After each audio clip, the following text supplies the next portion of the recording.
5, 4, 3, 2, 1. I always love that countdown. Hello, everyone. Thanks for joining me for our F1 live stream. Lots to talk about, as ever. Lots of questions in already. Thanks for your support.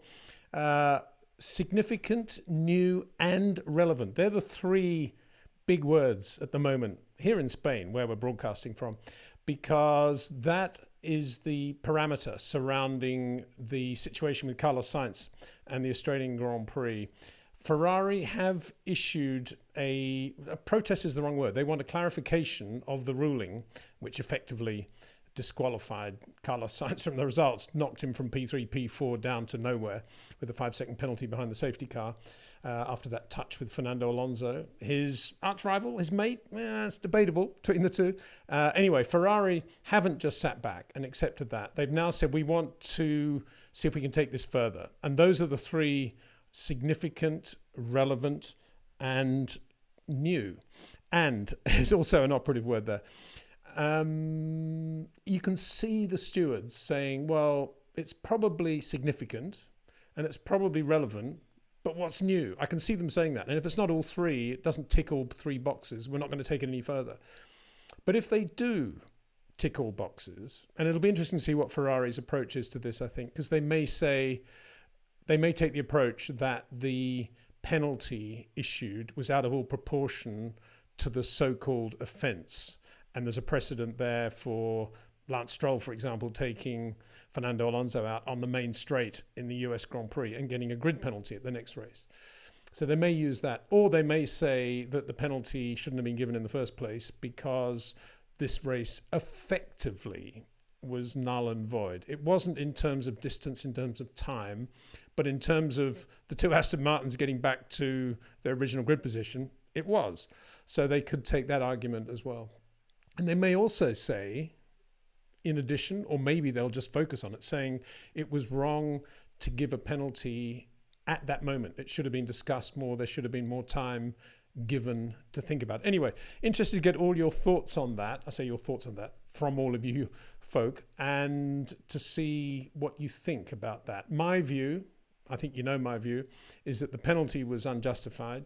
It was wrong to give the offence didn't justify the penalty. It was wrong to give the penalty in such a rush. And if they were going to give the penalty, it should have been put forward to the next race. It shouldn't be to a restart behind a safety car. A 5-second penalty is, much more than a 5-second penalty if you do it on a safety car restart. Anyway, get your input there. And lots of questions coming in. I've got my cap up a little bit because I'm trying now to make sure that if I move, we don't lose exposure. I don't know if it's going to work. I think I look a bit orange as well. I don't know. It's probably me. I've got a light here, 2 lights in front of me. Got lots of light. Should all work. So we'll see what happens. But going back to thanking you all for your input. Thank you very much indeed.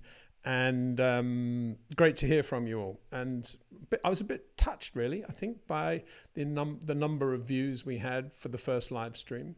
And, we'll be doing many, many more, because it is the right way, actually, to really get inside Formula One, to try to understand every nuance and what brings that event around, or why this driver drove this way, why he went into the corner that way, why his time management was different from his teammates. All these details, very difficult to get into them in the course of a Grand Prix, or indeed in the normal platforms. And it's only really when you can really talk, a bit like me rabbiting on now, that you can get into those sorts of details. So I'm going to start as the usual thing. And I think quite a lot of you didn't get an answer to the comment you made in the previous live stream a week ago. So please don't be backward and being forward and asking again or putting that comment out. The first one is from, I'm reading this out, relax, 10 seconds. It's just thanks, Peter, for your great birthday wishes for Finn's 18th birthday. Happy birthday to Finn. He's just a Formula One fan. He's a bit of a Red Bull nut, I think. Oscar Piastri, Daniel Ricciardo. Why not? He's in Australia. But I mentioned that because they kindly asked me to do a birthday wish on Cameo. And so just to let you know, I am on Cameo. And if you ever would like me to do a sort of personalized video message to anyone, I'm happy to do it within reason, of course, in terms of the content of the message. So please don't have a look at that on Cameo. I don't go out pushing that on social media because I think it looks a bit, I don't know, whatever, naff. But it is there on Cameo if ever you would like me to do that. So thank you very much. Relax 10 seconds. Mopar Val. Wow, what a name. Hi, Peter. Thank you for all your work. Looking forward to the live stream. Beyond Max, Lewis and Fernando, who do you think is best placed on the grid to become world champion? Well, you're after my own heart, Mopar Val, because whenever anybody says who's going to win the next race, who's going to do this, I always say, well, we're not allowed to state the boring obvious. We've got to be a little bit original, which is why I said last week, Sergio Perez could easily win Baku again. So, watch for that. He may not, of course, but we'll get onto that in a bit because I think actually Perez will be, anyway, despite all, regardless of anything that's happened within the politics of Red Bull and anything that Perez may have said or not said or brakes that he managed to lock up or didn't lock up when the weather was good on race day, he will be quick. That's his sort of circuit. Those blind 90-degree right-handers he's not bad at, and he's pretty good on the quick ones at Baku with the walls. And it's there. It's going to be really interesting, I think. I know this is not answering your question. I'll get there, Mopapa. It's going to be really interesting to see how Max compares with Perez on those traction episodes, if that's the right word. I think that's what the engineers like to call it.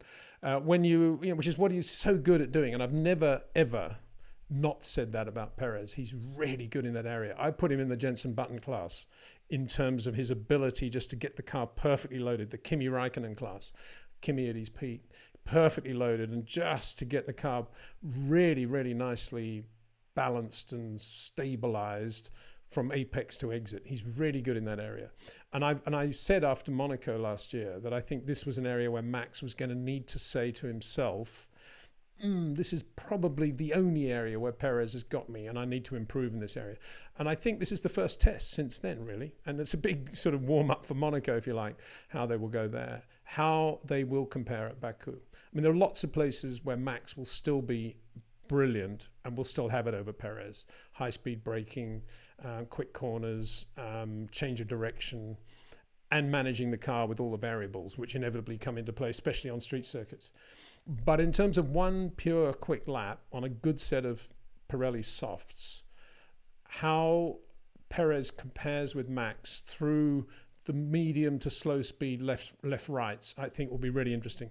And this is the real test because of the walls, because of the guardrails, and that's where Perez is very, very good in that situation. So it's going to be interesting. So I guess to some extent that is answering the question. Who do you think beyond those could become world champion? You've got to say Perez, because if you take, who is it, Max, Lewis and Fernando out of it, you've got to say Perez because he's in the world's best racing car and he's driving for the world's best racing team and he's pretty good, isn't he? So you got to say Perez. And then I guess Leclerc, you can't, it's a cliche to say you can't ever estimate or write off Ferrari. You can, of course. I think this year we probably will and have already.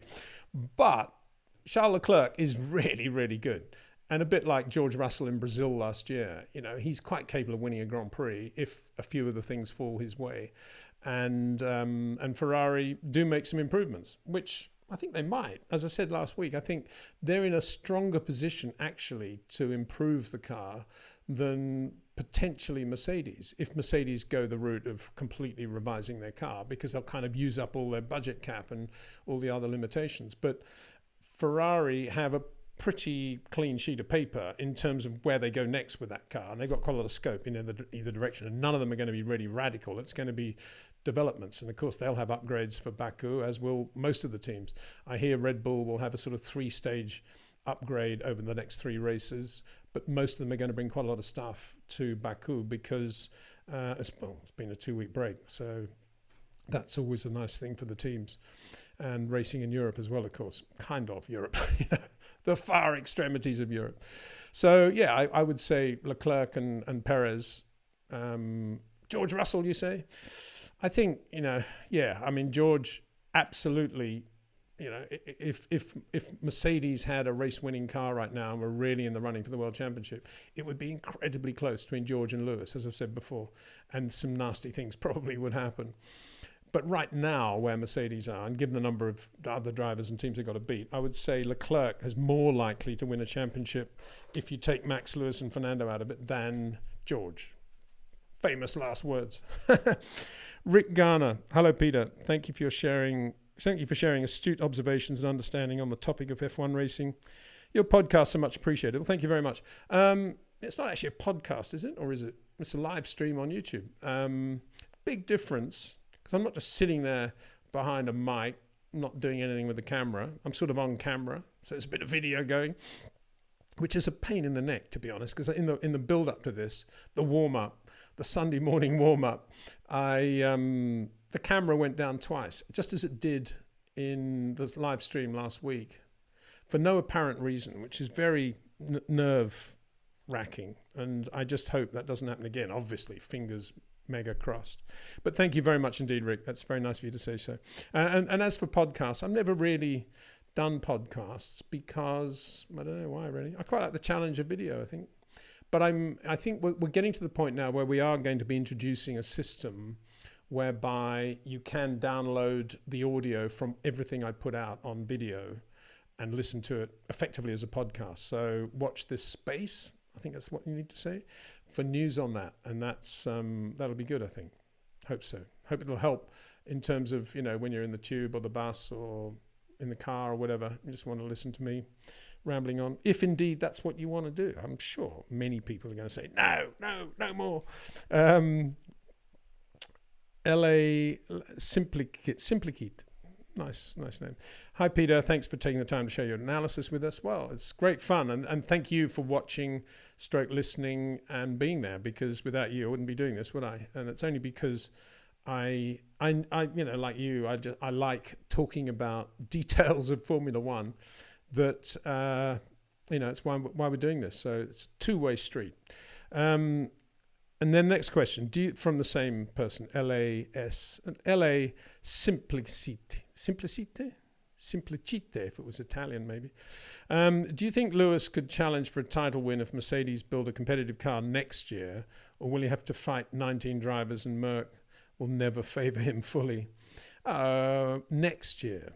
Oh yeah, I think Lewis, on the basis of where Lewis is now in his mind, which is, I may be getting on a bit. I may have won 7 world championships and I may have been there, done that. But I'm still hungry as a dog and I still like driving racing cars on any given afternoon. Given that is his current mode of operation, I think if he has a really quick car next year, absolutely he'll be running for the world championship. Between now and next year, however, he might become a bit demotivated if Mercedes don't continue to improve and they kind of stagnate and maybe even go backwards, and George, for whatever reason, ends up with more points and generally it's not looking as if it's a lot of fun. It may be quite a different Lewis Hamilton that we're looking at come October compared with now, mid-April. So that could happen. That's quite a long time in a Formula One driver's life between where we are now and where you'd be at the end of the year. There's a lot of races. So I think, Lewis, because he's been around so long, is going to be more prone, obviously, to the effects of being in an uncompetitive car. It won't affect George at all because, he's still got his entire career ahead of him and it can only go upwards, really, can't it? But with Lewis, it's a slightly different situation. But if Mercedes continue to do a pretty good job, and we got to assume they will, and if he's there or thereabouts, and he's going into Q3 knowing he's got half a chance of being on the front row, maybe even the pole, absolutely, I think he'll be, in perfect shape to potentially win a world championship in 2024. Is it 24? Yeah, 24, with a better car. Better car being the operative word there, operative words. Alex Lomax. Hello, Peter. My question is, do you think Charles and George have the raw speed to win a world championship given a capable car, or do you place them lower down the pecking order? No, I think they both have absolutely the raw speed. Charles, first of all, I've always bracketed him up there, and I'm going back now at least 5 years, if not 6. No, 5 years. I've always bracketed Charles up there with Lewis and Max. I think he has all those things that the great racing drivers have. And it shows in his driving. It shows in his ability to put in amazing qualifying laps, even if the car isn't great, Melbourne aside. And it shows in his ability just to get into a groove in a race and manage the variables and bring the car home, assuming Ferrari don't mess up the strategy too much. So yeah, absolutely Charles can do that. And I think George as well. I mean, George is slightly different in that he's just got this incredible pace, which is absolutely on the edge. He's got less margin with which to play when things don't go quite the way maybe the engineers would predict with the setup of the car, or variables come into play. I don't think George has got quite as big a vocabulary as Charles in that respect, but he's so quick and he's so courageous and brave and confident. And I think the way George drives, he does need to have a touch of bravery, whereas I don't think the great drivers, the Lewis and Max and Charles, need necessarily to be brave because they're manipulating the car. They're anticipating what the car's going to do. Whereas George is one of these guys he's so confident of his own ability that he will push the car to a point where he's not exactly sure what it's going to do, but he knows he can handle it. And that's fine until he doesn't handle it. And it won't be a big moment. It'll be just a slight thing. Oh, I didn't get quite right. And then the next corner or the next lap, he'll leave a tad bit of margin. Whereas a Charles will just let that get into the brain cells and just compute it into what he needs to be doing to manage the car to make sure that he's ready for that when it happens next time, rather than just backing away from it. I think that's the very subtle difference between the two. George may well change, and he's intelligent enough to look at the way Lewis works and drives, probably to start to think about that a lot. And I think he probably will. But I've got to say here that what I just talked about is not the sort of thing you would ever be able to replicate on a simulator. That's not a sim thing. That is I'm beginning to understand what Lewis does now type thing. And that's quite a big thing for another driver who's also quick and has won a Grand Prix now to do, because most racing drivers think, yeah, this is the way I do it and this is the way it works for me and I'm going to do it this way. Understandably so, they're the guy in charge of the car. But I think, I would put Charles a little bit ahead of George in that respect. That's how I would do it, but not by much. Tommy, the exposure, he's got a smiling face and tears and a thumbs up. I think that means we kind of licked it. I hope so. Thank you very much, Tommy. Downtrodden ? Wow, that's a good name. Downtrodden ? Now that's kind of sums up my life, I think. I'm a downtrodden ? I've got a question. Forget it. Max Mosley in press conference. Windsor, what do you want? That's a load of old rubbish. Not the first person to have said that to me, actually. Eccleston said that to me several times. In fact, Eccleston at Monaco, 75, it was wet practice. Or maybe in 76, can't remember, one of those two.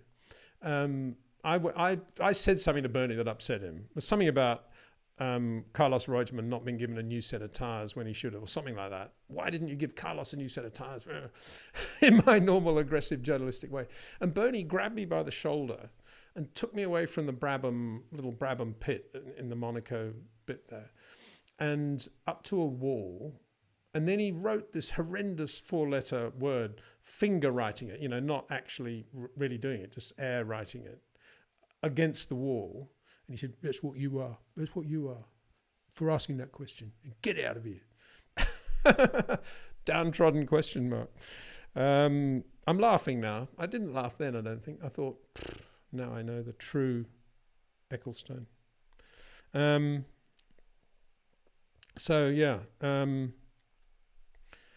Anyway, the question is, from Downtrodden ? What makes you say that Leclerc at the moment isn't in the right mental state? He clearly is a faster, better driver than Sainz, which the whole world knows and has no reason to be insecure at Ferrari.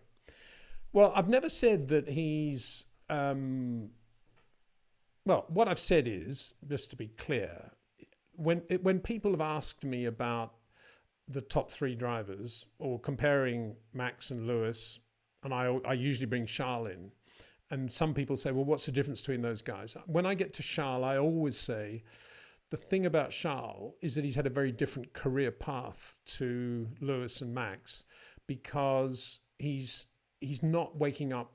Well, let's take and compare with Max. He's not waking up in the morning with a very clean, bill of health in front of him. Red Bull Racing, they all love him. Brilliant car. He's got a clear picture of the next race, what he's going to do, what setup he wants, working with Adrian, working with the other engineers. Everything's very logical. Logical is a really important word in Formula One, because we don't see much logic really from team to team. That's not the case with Charles at Ferrari. It's not the case that he just thinks that he can think, we're going to do this, we're going to do that. He's always thinking, well, what are they going to do there? And are they going to do something there that might, and there's lots of factions at Ferrari. And on top of that, when Carlos Sainz joined the team, he was under Binotto's team principalship, he was very much the cool guy that a lot of people listen to, even though, as you say, quite clearly, Charles is a quicker driver. And so Charles didn't make a big deal about that. He kind of let it stay inside and build up his own, resilience around the politics. That's what I mean. I'm not saying that he's insecure or anything like that. I'm just saying that it's not quite the same, because he can't focus quite as much as a Max or even a Lewis on just the racing car and his driving. He has a lot of other things that he's managing constantly, all to do with Ferrari politics. And I know this for a fact. So, it's not just my opinion. I know this is the case. And so that's what I mean. And then the last part of your question, he's got no reason to be insecure at Ferrari. Well, you say that? There's an incredible history of insecurity at Ferrari. Lots of Ferrari. I mean, right now with Freddie Vasseur, I think you're right. But until now, I think he had every reason to be insecure at Ferrari, because quite often the nod was given to Carlos Sainz. British Grand Prix, very good example. So I think he did have reason to be insecure. Now, probably with Freddie Vasseur, not, but it's very early days for Freddie, because he's, what can he do? He's not an engineer. He's just looking at people, the job they do. Are they doing the right job? Is this the right person for the right job? If not, who is the right person? That takes a bit of time. And Charles may have some input on guys that he thinks should be in the garage, and others will, and Carlos will, and other engineers will, and so it goes on. Nothing's ever really straightforward at Ferrari, unless you're going there effectively rebuilding the team from the ground up, and you have the ability to be able to make judgments about human beings and the jobs they do and put them there with you, as Niki Lauda and Luca Montezemolo did, and as Ross Brawn did with Michael Schumacher and Jean Todt. They're very good examples of just a whole new bunch of people, completely new system at Ferrari. But Charles isn't in that situation. He's not in a new regime, really. He's got a new team principal, and he's making changes, which is probably a good thing. But at the moment, he's obviously disconcerted because the car's about where it was last year, and they're thinking where they're going to go now with the car. So that's the main issue. So that's, I hope that's cleared up what I think about Charles and why I say those things. Diamond Dog is another good name. What is your opinion of McLaren's decline since Zach Brown was appointed CEO? Well, it'd be interesting if Zach Brown was here right now, wouldn't it? Well, Zach would say, well, it hasn't declined. It's gone well. We won the Italian Grand Prix with Daniel Ricciardo and Lando Norris, new star of the future. I was interested to see McLaren have got 3 liveries for their IndyCar this year, celebrating the Triple Crown. And I'm probably the only person in the world wondering about this, but what do they mean by the Triple Crown? One of them is in Marlborough red and white. It's not Marlborough, obviously, but it's in the sort of Marlborough chevron colours, which is quite cool. So it's obviously the Formula One World Championship. It's obviously the IndyCar. I suppose it's IndyCar Championship and the Indy 500. Would it be that? Or maybe Le Mans? I don't know. But I couldn't work out what the third one was, really. I get Formula One and Indy, but triple? They haven't won NASCAR, as far as I know. But they have won Le Mans, I think, haven't they? So that's all right. Could be that. But it's kind of not quite as significant as Indian these days, as Indian and Formula One. Anyway, getting back to it. Well, I did say this before, and I'm happy to repeat it. Zach, some of the significant things Zach has done are he got rid of Ron Dennis's MP nomenclature, didn't he? Which upset Ron a bit. He's gone back to this. Well, he hasn't gone back. He's got MCL now. And I think that was quite a big thing. It was a bigger thing than we realized at the time, because it really was Ron has taken that quite personally. Because Ron likes to think MP41 was, the start of the real McLaren, I guess. So that was that. Then when he went in, he got rid of Honda engines pretty quickly, which were free to McLaren, and replaced them with Mercedes, which he had to buy. And I think the number is 23 million that he suddenly had to go from what they weren't paying to what they suddenly had to pay as a Mercedes customer team. And I definitely said several times at the time, I'm shocked that he's done that, because there's nothing wrong with the Honda engine and the Honda program that really good management of the Honda engine program couldn't put right. And absolutely for sure Red Bull will know how to do that with Adrian, Christian Horner, and some very intelligent, good management people. And I'm shocked that Zach didn't think that he could do that with what he had at McLaren, because, he's in theory a good manager as well. So he got rid of Honda, and Honda went on to win world championships, and he's a Mercedes customer team. So that's, you have to say, looking back now, that was a pretty dodgy decision. And then hiring Lando Norris, I think, was a really good thing. I think hiring Daniel was a good thing, and he had a really harmonious team there. And now he's hired Oscar to replace Daniel, which I think is a dubious call again, not because of Piastri's talent. I think talent, no doubt about his talent. I'm not sure you want a guy that talented and young alongside Lando Norris, that's all. So whether he's now getting the best from Lando, I don't know. And then on top of that, the other issues have been the wind tunnel, and whether or not they should keep the wind tunnel in Cologne, the Toyota tunnel, keep using that, or whether they should do their own tunnel, revised version of their own tunnel in the Woking Technology Centre. And they seem to take quite a long time to make that decision, and now they've taken the decision to have it in the Technology Centre, but I don't think it's up and running really as they want it to be yet. So that's been a big thing. And then they got rid of James Key now. Now, it's interesting. I was talking to Mark Webber about this, and Mark said, yeah, good call. I take he obviously knows a lot more about James than I do. Well, my experience with James Key is that he's a really good guy, and he's got a very logical brain, and he's 100% into the program. So I'm surprised that Zach's let him go, but we'll wait and see how the new regime works, really. I was quite impressed with Andrea Stella in Melbourne, actually. He was in the coffee shop with me in the one morning. It wasn't a race day. I think it was Thursday morning. And as you do, I'd got my fruit salad or whatever from the buffet, and I was walking past, and he was at the next table. I just had a look at what he was doing. He was very cool. He was in sort of, I can only describe it as sort of Rafa Nadal type, what Rafa Nadal would wear if he was on a warm-up day, not actually playing a match. And he was watching tennis on his mobile phone. I thought, wow, that's pretty cool. If a guy has enough brain capacity to do that, and he's cool enough to do that, then he's probably pretty good at what he does. That's the way Peter Windsor makes his judgments. Now, I don't know him at all. Really. All I know about Stella is he actually came to McLaren with Fernando, didn't he? He was on Fernando's pit wall at Ferrari, and when Fernando came back to McLaren, he brought Stella with him. So we'll see. There's a lot of Pete Prod, aerodynamicist, ex-Red Bull. In theory, if you'd say aerodynamically last year's McLaren was a disaster with the porpoising that they had to work on for half the year, and then the amount of downforce they didn't have in the second half of the year when they got rid of the porpoising, a lot of that falls under the heading of aero, doesn't it? I'd say all of it falls under the heading of aero. So it's a bit odd. I suppose in that sense, that's why I think it's odd that James Key has been released, because he's managing the entire car. He's not the aerodynamicist as such. So, yeah. It's interesting you spell Zach, Z-E-K-E as well, Zeke. I think it's somebody else called Zeke in Formula One. I'll think about that name.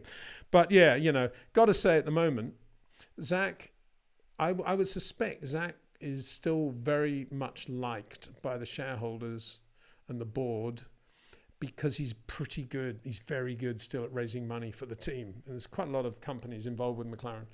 I don't think you can say there is a big title sponsor in the way that Marlboro or West or Vodafone was title sponsors.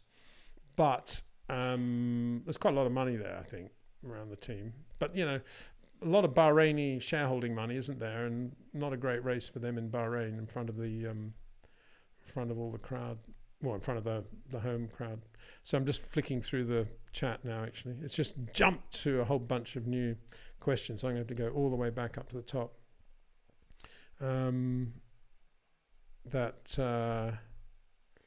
Where are we? Here, exposures, right? Yeah, Diamond Dog, okay. Leclerc, Basin, yeah, there we go. Okay. So I think it's an interesting one. And the next one is Mopar Val again. I'd say the opinion of Leclerc is based on how prone he is to making silly errors. He also always seems agitated over the radio. A move to Mercedes when Lewis retires might be best. Yeah, he made a couple of silly errors, hasn't he? He went off in the French Grand Prix last year. That was his biggest silly error. And he made that silly error in Baku, actually, didn't he, a couple of years ago when he locked up on Saturday morning and went into the barrier instead of going down the escape road, and that was the end of the weekend. And he did one at Monaco, didn't he, when he should have got the pole and didn't. So, well, he was on the pole, but didn't start, I think. Was he on the pole? Anyway, it was a great qualifying lap. Yeah, he does, I think. But I think it's a bit like Lando hitting the guardrail in Saudi Arabia in Q1. The apex guardrail, not the exit.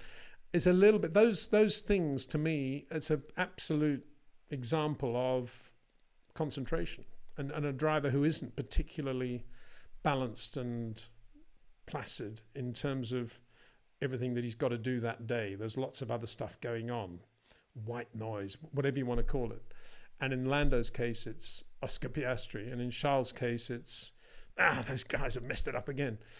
Just one interesting point, though. I want to make this point. This is important.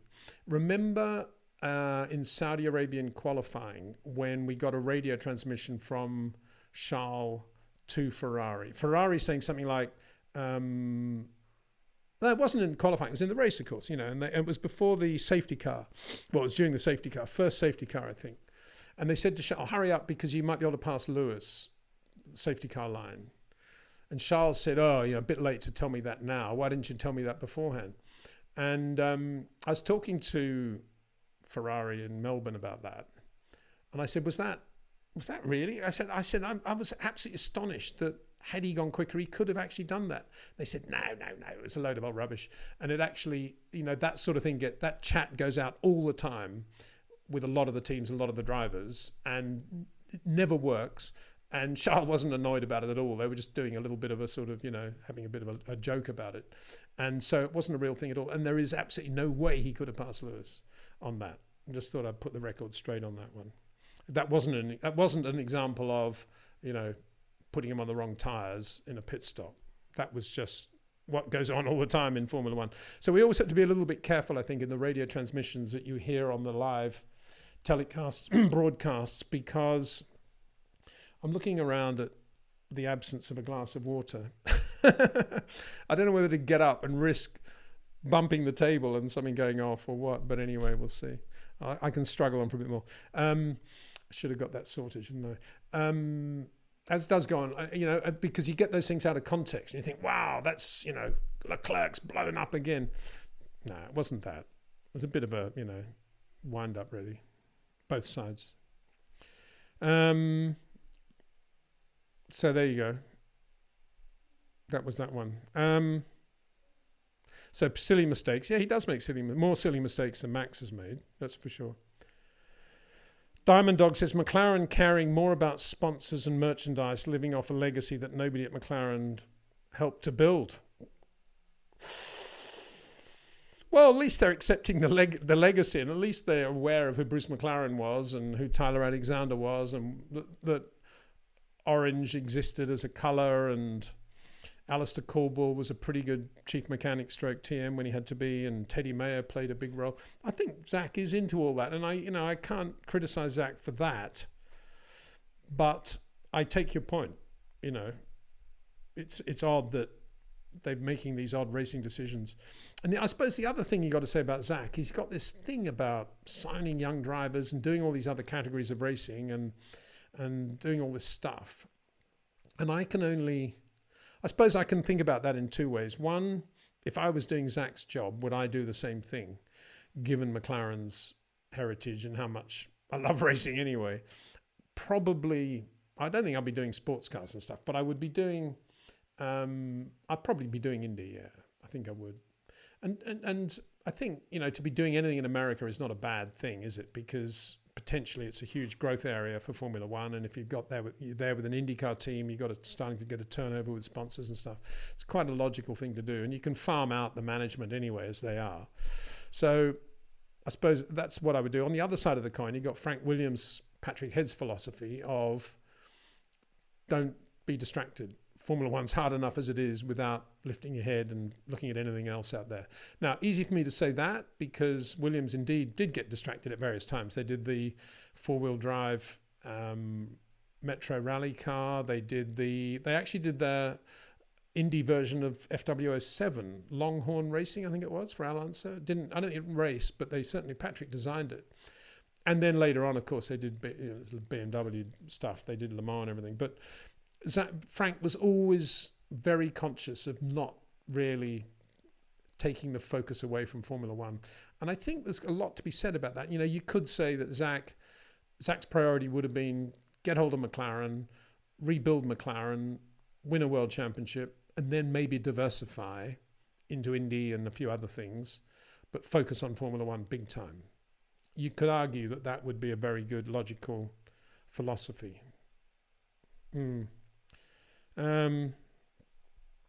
So FDKWT says McLaren's decline with Zach Brown, ! That's also why Daniel declined. Well, maybe. I think, I would, it's what do you expect from Zach Brown? I mean, at the end of the day, the guy is probably the world's greatest purveyor of sponsorship. That's what he is. And prior to joining McLaren, apart from running his own sports car team, he didn't have a track record of managing Formula One teams or race teams. He was a sponsorship guy. And so, when Daniel was in trouble alongside Lando, was Zach the right guy to lift Daniel out of that? Maybe not. I mean, my belief, absolute 100% belief, is that they over-digitized Daniel Ricciardo. They just filled him up with telemetry from Lando and just told him to respond to that at any given millisecond and to try to drive like Lando, which I think was a massive mistake. I think they should have gone the other way, which is to free Daniel up and let him be Daniel Ricciardo and go and just do the things that he would want to do in a race car and be very fluid the way he used to be at Red Bull. And he kind of got out of that at Renault as well, I think. And so why didn't Zach think that way? Probably because he's too busy on all the other stuff, and he figured that the simulator and the engineers can all sort Daniel out, and I'll focus on this or that, and I'll be there for a shoulder for Daniel to cry on if necessary, without getting on top of the situation and saying, no, forget about that. I don't want Daniel in the simulator. I want the opposite. I want him on holiday, and I want him coming back with a fresh mind, or whatever it was. I'm not saying that was the right thing, but was Zach doing that sort of stuff? I don't know. I doubt it, actually, because I don't think he gets that involved with the nitty-gritty of racing. I mean, got to remember also, Zach himself is quite a good driver. He's not bad. He's not slow. He's probably, I don't know if he's in the Adrian Newey class, but I don't think he was as quick as Colin Chapman was, but I think he's probably as quick as Mike Costin, probably not. I'm plucking these names out from the past. Mike Costin of Cosworth, of course, was very fast as far as engineers go. No, he's probably not that far away from Adrian, I would guess. And so, I think it's always a bit of an issue when the team principal is actually a reasonably fast racing driver, because he's not able to think laterally. He just thinks the way he would do it if he was the racing driver. Telemetry, in his case. I was talking to Alan Jones about this, actually, at the Australian Grand Prix. We're talking about... he's looking good, actually, AJ, to be honest. I think, he's obviously been through a few health issues, but he's, we had a good chat, a good laugh anyway. And I was talking to him about John Surtees, and he said, it was the most difficult year of his career, because John just would not listen to anything Alan said, because John, of course, was a brilliant racing driver in his own right, world champion. And Alan said, it was just impossible. And at the time Alan was racing for Surtees, John's main thing was we set the car up without the wings on the car to get it mechanically balanced, and then we just put the wings on and give it more downforce. And Alan said, that isn't going to work. I want the car balanced when it's got downforce. And anyway, just that was the whole season gone. So I'm saying, remember Zach used to race. Probably. And when he drives his own cars, he's probably quite good, I would think. Probably takes it quite seriously. Who's quicker right now? Mario Andretti, whatever he is, 80-something, or Zach Brown in a McLaren, in a Mika Hakkinen spec McLaren. It'd be an interesting one. Probably Mario, yeah, for sure. Mopar Val continues saying Lando will be packing his bags to leave McLaren. He has his hands full with Oscar. He may end up reunited at Sauber Audi with Seidel. Yeah, well, there's a good thought. Yeah, Andreas Seidel keeps his... Now, he's a good guy, I think, isn't he? He's very low profile, quiet, gets on with it. Good guy, like him a lot. I think he's got a real understanding of most of the important parameters of running a race team. So, yep, he could well end up there. I'd like to see at Sauber, Audi, I'd like to see Lando and Theo Pourchaire. What a team. I think that'd be a really good team. Equally, we'll see where Alpine go this year. I think everybody imagines they'll just sort of continue doing what they're doing, which is making it through to Q3 just, and then running into one another, or maybe getting the odd P6 or whatever. I think that's what everybody thinks. And you're all probably right. But it's just half a chance. They might start to get better and better and better, and they might start to get very near Aston Martin, and they might be a serious race team that a driver like Lando might look at. He might. You never know. And on that subject, I've just kind of typical. I've just gone in this direction. Let's think about Aston Martin and how they are where they are right now. Wouldn't say I'm 99% sure. I would say I am 100% sure that this car is Andy Green's car, and he did a really good job with it. Of course, the team around Andy Green has expanded, and he's got a lot of other engineers, many of whom have come from Red Bull working with him. But it's an Andy Green car. And Andy Green is now in another department of Aston Martin, performance division somewhere, not Formula One. And that'll be an interesting decision to see whether that's been the right move. And so it's Dan Fellows and his other friends from Red Bull now in charge of the 24 car. And that'll be, let's see. I'm sure it'll be a good car because they've got a great platform from which to build, obviously, this car. But all of those guys, those Red Bull guys, were hired by Otmar Safnauer, who is now at Alpine. Interesting. I only mention that because I've got half a feeling that Alpine might get a bit better as the year progresses. Hatman F1. Hats off, Hatman. Hi, Peter. Since today is the day that the Chinese Grand Prix would have been held, were Formula One right not to replace that race? And when do you see Formula One racing in China again? Well, we'd all like to think, I think, next year, would we not? It's a huge market for Formula One. And as I say, if the powers that be at Formula One are listening to P. Windsor and his live streams, which I'm sure they are, yeah, right, they will have already amended, be the third amendment to the Concord Agreement, that the top three drivers in the World Championship should have to do a 5-week global tour over the winter to all the key markets of Formula One, one of which is China. And so I expect to see the top 3 drivers in China and North America over the winter, publicizing Formula One, doing all they can to promote the Chinese Grand Prix in 2024, live chat shows, of course, with translators, putting on charity events and really being out there, encouraging the young Chinese stars of the future. Yeah, that's really going to happen, Peter. But that's what should happen, and we should be thinking, yeah, China positive. Obviously, major political issues with China at the moment, and not difficult and easy to see Liberty saying that it's all too difficult. We will bypass China for a year or two. And I suspect that's what's going to happen. But, pretty nice circuit, actually. I always enjoyed that Chinese, that Tilke circuit. I thought you did a very good job on that. Love that first corner. I love everything about it. It's just there's a corner there, turn 11, I think. Left-hander, very, very quick. Unbelievably quick corner. Sort of 7th gear in a Formula One, I would imagine. And then that long back straight. Yeah, good circuit. So, but I don't think we should have replaced it with anything now. I think we've got far too much racing already, more than enough. And I'm really pleased. I think all the teams are so pleased to have had this break, this 2-week break before Baku, before they're getting into it, this ridiculous calendar that is now running ahead of them.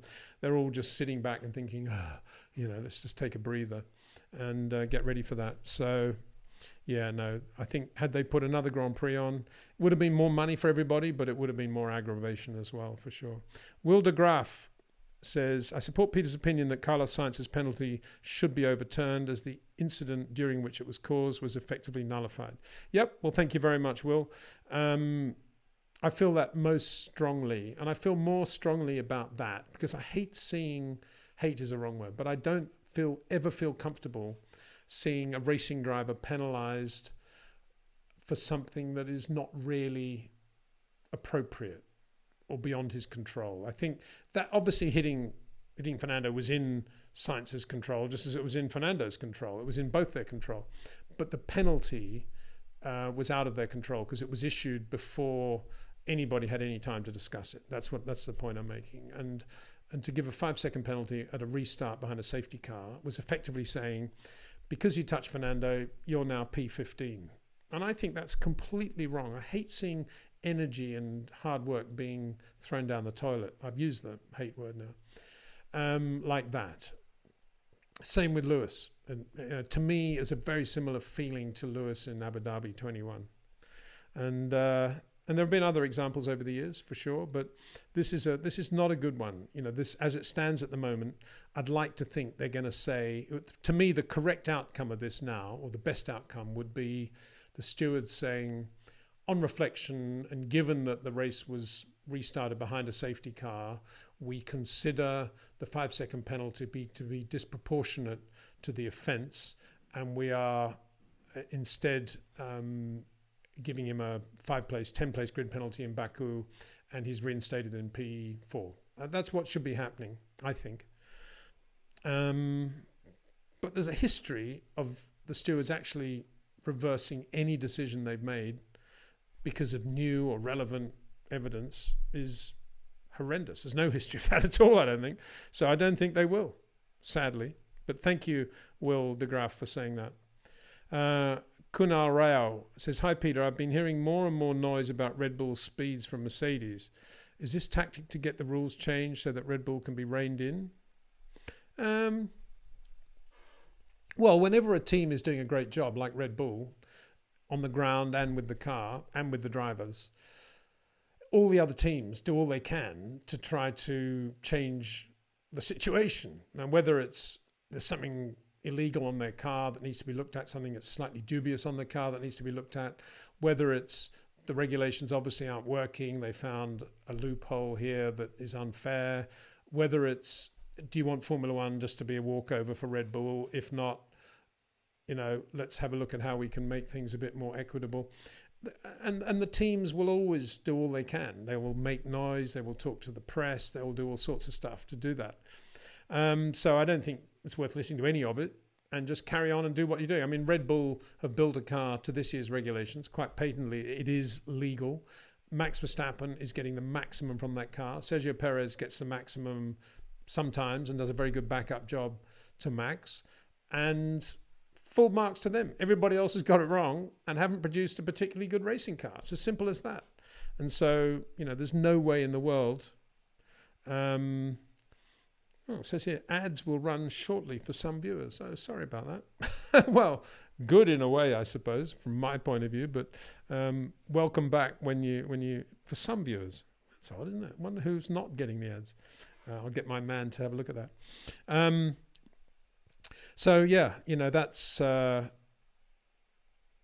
what people do. They'll always do that, and try to get things changed. I mean, Bernie Ecclestone was the classic example of that. The minute his Brabham team were not competitive, he got the regulations changed. Try and help them always. And then of course there was all that stuff he was doing in Hockenheim '93 when he was going through the paddock with a sort of one sheet of paper, basically changing the face of Formula One and banning everything just overnight for the next start of the next year. All technology banned, except active differentials, which we still have on the cars today. Why were they not banned alongside traction control and active ride? Why? Because Bernie didn't know that active diffs even existed back then. Quite funny, isn't it? So, Raul, R-A-U-O. We had Raul. We've had you before. We've got to be Brazilian stroke Portuguese with that. Raul. Do you agree with Lotus engineers that their car in the 2012-13 was a championship potential with Alonso or Hamilton in the car? Oh, this is when you say Lotus, you basically mean Renault, don't you? What was it? Kimi? Was that the time Kimi was there? 2012-13? I don't know. I can't remember. Who's trying to have a look? I better look this up. Not very good on this, am I?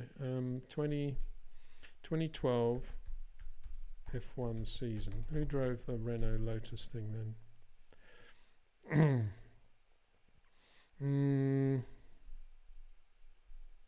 Lotus. Okay. Lotus. Grosjean d'Ambrosio. Okay. Yeah.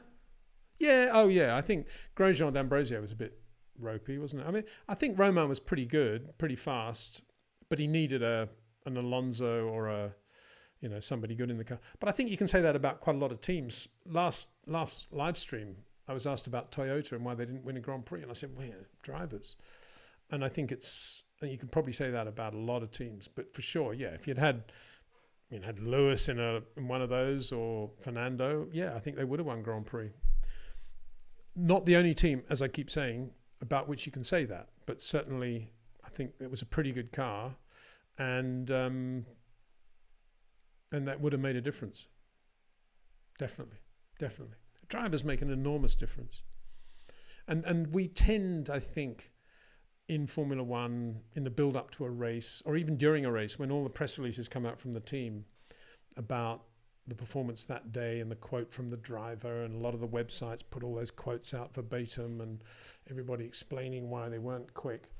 It's all done under the heading of the driver is perfect and he's got the best from the car and these are the limitations. None of it is ever, you never read, well, to be honest with you, Nick de Vries wasn't that quick. He was, we think that if Max had been in that car, he probably would have gone three quarters of a second quicker. They never say that, do they? Of course they don't. And I'm sorry, I apologise to Nick de Vries. I'm just using him as an example, but that is the reality. That is the reality. I keep going on about these top three drivers, and then you've got the Georges and the Landos and the Perezes. These guys are significantly better than the midfield and back of the grid drivers, most of them. Obviously, there are some new brilliant drivers coming in, like Piastri. But, drivers make a phenomenal difference, particularly if you put them in the car for a period of time.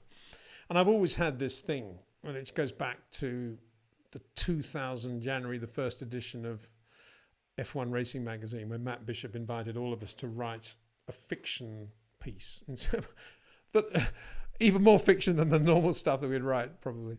No, a fiction story. And the one I chose was what Formula One was going to be like, I don't know, I think it was 20 years from now. 2020, maybe 30 years. I had Alex Wurz in as FIA president, I remember that. And then to get around this whole business of the best car is the team that will always win, the team with the best car, and have these dominating things, Mercedes and Red Bull now. You have the drivers can never do more than, they can't do more than 2 consecutive races in the same team. And the drivers become independent agents, and they're not contracted to any team at all. And on the Thursday night of every Grand Prix, to massive global television coverage, there's this very, very high upmarket auction, like the IPL cricket thing in India, where the teams are bidding for the available drivers, and all the drivers are on the stage. And you bid for the driver, and sometimes you wait because you want to have Lewis in your car 3 races from the end, or 2 races from the end, or you want to have Max at the start, whatever it is. And it's a big calculation as to who's going to go where. But every driver effectively drives every car on the grid at some point in the year. Maybe more than once, twice even. So I'd love to see that. Wouldn't that be brilliant? Yes, let's hear it for Windsor's idea. I mean, instead of saying, well, let's neutralize all the cars and they're all in the same car or this or that, I think that auction idea is a great idea. And the drivers could then have their own team, if you effectively build up their own brand, and they have their racing number, obviously, which they take with them to the team. It would make it difficult. The teams would say, well, that's very difficult because we build up sponsors around the team based on the drivers we have, and it'll affect. But it wouldn't. Formula One would become even bigger, and the McLaren team would still be sponsored by whatever crypto company sponsors them, and Lewis Hamilton would still be able to do his deals with, and he'd bring them with him to whatever team that was, and he'd get paid massive amounts by the teams bidding for his services, as would Max, as would Charles. I think it'd be brilliant. I'd love to see that. Again, it isn't going to happen. None of these ideas of mine ever happen, but that's what I would do if I was thinking ahead in the future. I think one of the things Liberty are looking at the moment, isn't it? They're looking at, I think this is quite a good idea. They're looking at buying IndyCar to make it effectively an American feeder series for F1. How they would do that, I don't know. Maybe get rid of some of the ovals and make it even more road coursey. Maybe that's why Zach's there. I don't know. And maybe make the cars a little bit more F1-like, maybe carbon brakes or whatever. I don't know. But that, that's not a completely stupid idea. I think it's quite a cool idea, actually, because it's a place where you could put a lot of good, talented drivers who can't make it into Formula One. And then they go and do this American series. So, yeah, it makes sense to me to do that. That would be good. It's not as good as my idea, though. I think of the driver auction. Imagine the publicity you'd get for Formula One on that Thursday night. There's live auctions at the racetrack for the services of the drivers. That'd be cool, wouldn't it? Luke Noonan asks, hi Peter, what do you make of the pointy nature of the Mercedes and why George seems to be getting a little more from it at the moment? Is it just a matter of driving style between the two drivers?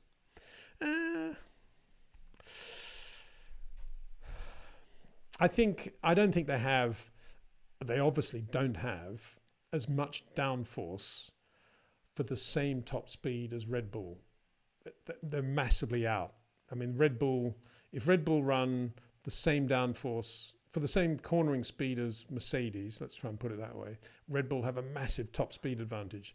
And if they use up that top speed advantage so they're as quick as a Mercedes only in a straight line, they'll be massively quicker in terms of grip, particularly on slow and medium speed corners. So because of that, any car that's competing against Red Bull will always be in a compromise. It'll either be running as little rear wing as it can, or it'll be setting the car up to have great traction for Baku, for example. And what we've seen, I think, is just Mercedes with a bit of a compromise setup. Got to get the front to work in general. So let's get the front to work and let's take off as much as we can at the rear. We've got 2 quick drivers, George and Lewis. They can live with that and let him get on with it. I think over one lap right now, it's really difficult for Lewis to massively outpace George Russell or outpace him at all for the reasons I've gone into many times, which is that George is just a young, hungry lion of a driver, incredibly quick, absolutely on the edge everywhere. Then I say on the other side of the coin, I think Lewis has a slightly wider sweet spot within which he can drive. And I think that when it comes to tyre management or crosswind building up halfway through the race or oil on the track, I think Lewis is probably in a better position than George. But if you're comparing them over one lap right now, it's, what you say. I don't think it's because of the car being pointy. I think it's just that George is absolutely super quick and very, very precise in his shaving of margins. He probably does that better than anybody else on the grid, I would imagine. He's really, really good. As I say, I don't think that's a level of driving that he can sustain for more than half a lap, let alone one lap, let alone a Grand Prix, which is why you see Lewis so good in other situations. But when things are really fresh and sharp in qualifying, it's difficult to imagine even Max being quicker than George over, when the tyres are absolutely perfect. I can't imagine that anybody would be quicker than George. Maybe the full lap, yes, but not over half a lap. So I think it's that, and I think the pointiness is just a compromise setup, and you'll find that with most cars. They end up going into the race with a compromise setup around which they have to live. If they need great traction, they're going to be limited in other areas of the car. If they need a really good front end, they're going to be limited on the back. So it depends on the circuit, and it depends on the skill of the driver to be able to work around the compromise areas that he's got. Hope that answers the question. Maul M. Hi, Peter. Should refueling come back to Formula One? I think this would help slower teams get back to the top with different strategies. Make the pit stops longer, you mean? I don't know. I mean, the problem with refueling was, there was a safety issue. And I suppose hasn't really gone away because we're getting more and more electrification on the car. In theory, less fuel going into the car. But at the same time, you don't want that whole thing of fuel and potential fire mixed with electrification, I don't think. That's one thing. But secondly, I do agree with you that if the pit stops were longer, it would be a good thing for Formula One. And I did actually say this, I don't know, it was certainly at least 4 or 5 years ago, that I felt the time has come to get away from these these unbelievably stunning 2-second pit stops with all the people they've got, because there's more margin for error when there are fewer people and it's like an 8-second stop. And in that case, things can get turned around dramatically. So, I think that's something that Formula One never talks about, that, because I suspect they think that these lightning fast pit stops are part of Formula One's DNA. And it's one of the reasons people go to Formula One races, and the people in the hospitality paddock area looking down on the pit lane, watch this. They come in and they blink and the car's already gone and they think, wow, this is incredible. And if they're there watching only, 7, 8 people around the car, 8 mechanics around the car, and they're having to do the whole wheel change as one person, they're thinking, well, this looks a little bit like the old garage down the road, doesn't it? So I don't think Formula One will ever do that. But I take your point that a longer pit stop gives you more room for error, and therefore potentially could maybe, swap things around. So, yeah. But I think Formula One loves the idea of those short pit stops. So I don't think we'll ever go away from that now we've got them. Viking Gaming FGC MK replying to Paul says it was too dangerous, which is why they got rid of it. Yeah, well, that's what I was saying from the danger point of view. And we did have some nasty incidents, didn't we? Jos Verstappen. My mate Steve Matchett was on that car at Hockenheim. Dexter, what are you doing? Dexter's becoming... who's that? Can I get a glass of water, do you think? Thanks. I think getting a glass of water coming. Sorry about all that. Ashwin Georgie. Hi, Peter. I've been following your content religiously. When I see that, I always think, I think, what's he going to say? But he said, well, it's amazing. Thanks. I would also like to know why Lewis is struggling more compared to George this year. Well, I've kind of answered that. I don't know if you were listening a few minutes ago, Ashwin. Thank you for the question, by the way, and thanks for the kind comment. I think he's, I never thought that George would be slower than Lewis over one lap. And I always knew this would be trouble. And I keep saying, if you're Lewis fans above all else and you don't really want to see anything but Lewis going well, in a way you're lucky that the car isn't brilliantly quick right now, and they're not fighting for the World Championship, because there would be fur flying, I can tell you that. But because it's great. Because it's not a great car, you could argue, well, it doesn't matter that much. But I often wonder when you hear Toto after the race saying what he's saying to Lewis, you know, thanks Lewis, brilliant performance, sorry we couldn't give you a better car.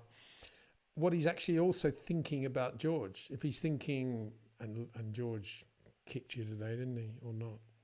Anyway, let's give Lewis his credit. I mean, he drove really well in Melbourne, didn't he? And I think, you know, Lewis hasn't had that many years when he's had to drive the way he's driving, you know, qualifying second row, third row, probably first corner skirmishes, probably having to race, you know, an incredibly quick teammate like George, young, aggressive. He had Fernando, of course, and a few others, and Nico, but they weren't at the same stage of their career as George, who's, you know, young and everything to gain, nothing to lose. And considering he's only been doing that for a year, Lewis is doing pretty well, I think. Lewis. Christian Meng. Thanks, Peter, for all your insights and contents. Best addition to Formula One. You can take away D2S, etc. But let's keep PW. Okay. I don't know what D2S is, actually, to be honest, but I'm sure they do whatever it is, I'm sure they do a good job. Ducati John 65. That's a good name. 65. My favorite year, 1965. I speak from a motor racing perspective, of course, but that's when it was the last year before sponsorship, so all the cars were still in national colours, if you like, and they were 1.5 litre, beautiful little Formula One cars. Drivers wore basically light blue Dunlop overalls, open face helmets, face masks were becoming fashionable. And 65 was a very safe year in Formula One as well. It was a very safe year. And we raced on some amazing circuits. I say they raced on some amazing circuits. Anyway, and Jim Clark won not only the Indy 500, but the Formula One World Championship in the same year, 1965. Amazing. That, you know, if Formula One, if IndyCar becomes a feeder series for Formula One, I suppose another driver in the future might emulate Jim Clark's feat. No, not winning the World Championship. No, that won't happen. Unless they make Indy part of the World Championship, of course. That could happen. Go back to the Indy 500 being a round of the World Championship. What do we think about that? It's happened before. That's why you had drivers like Ascari there. But for Jimmy to miss Monaco and giving Graham Hill the lead in the World Championship as a result, Graham driving one of his greatest races to win the 65 Monaco Grand Prix, and then Jimmy coming back and winning the Belgian,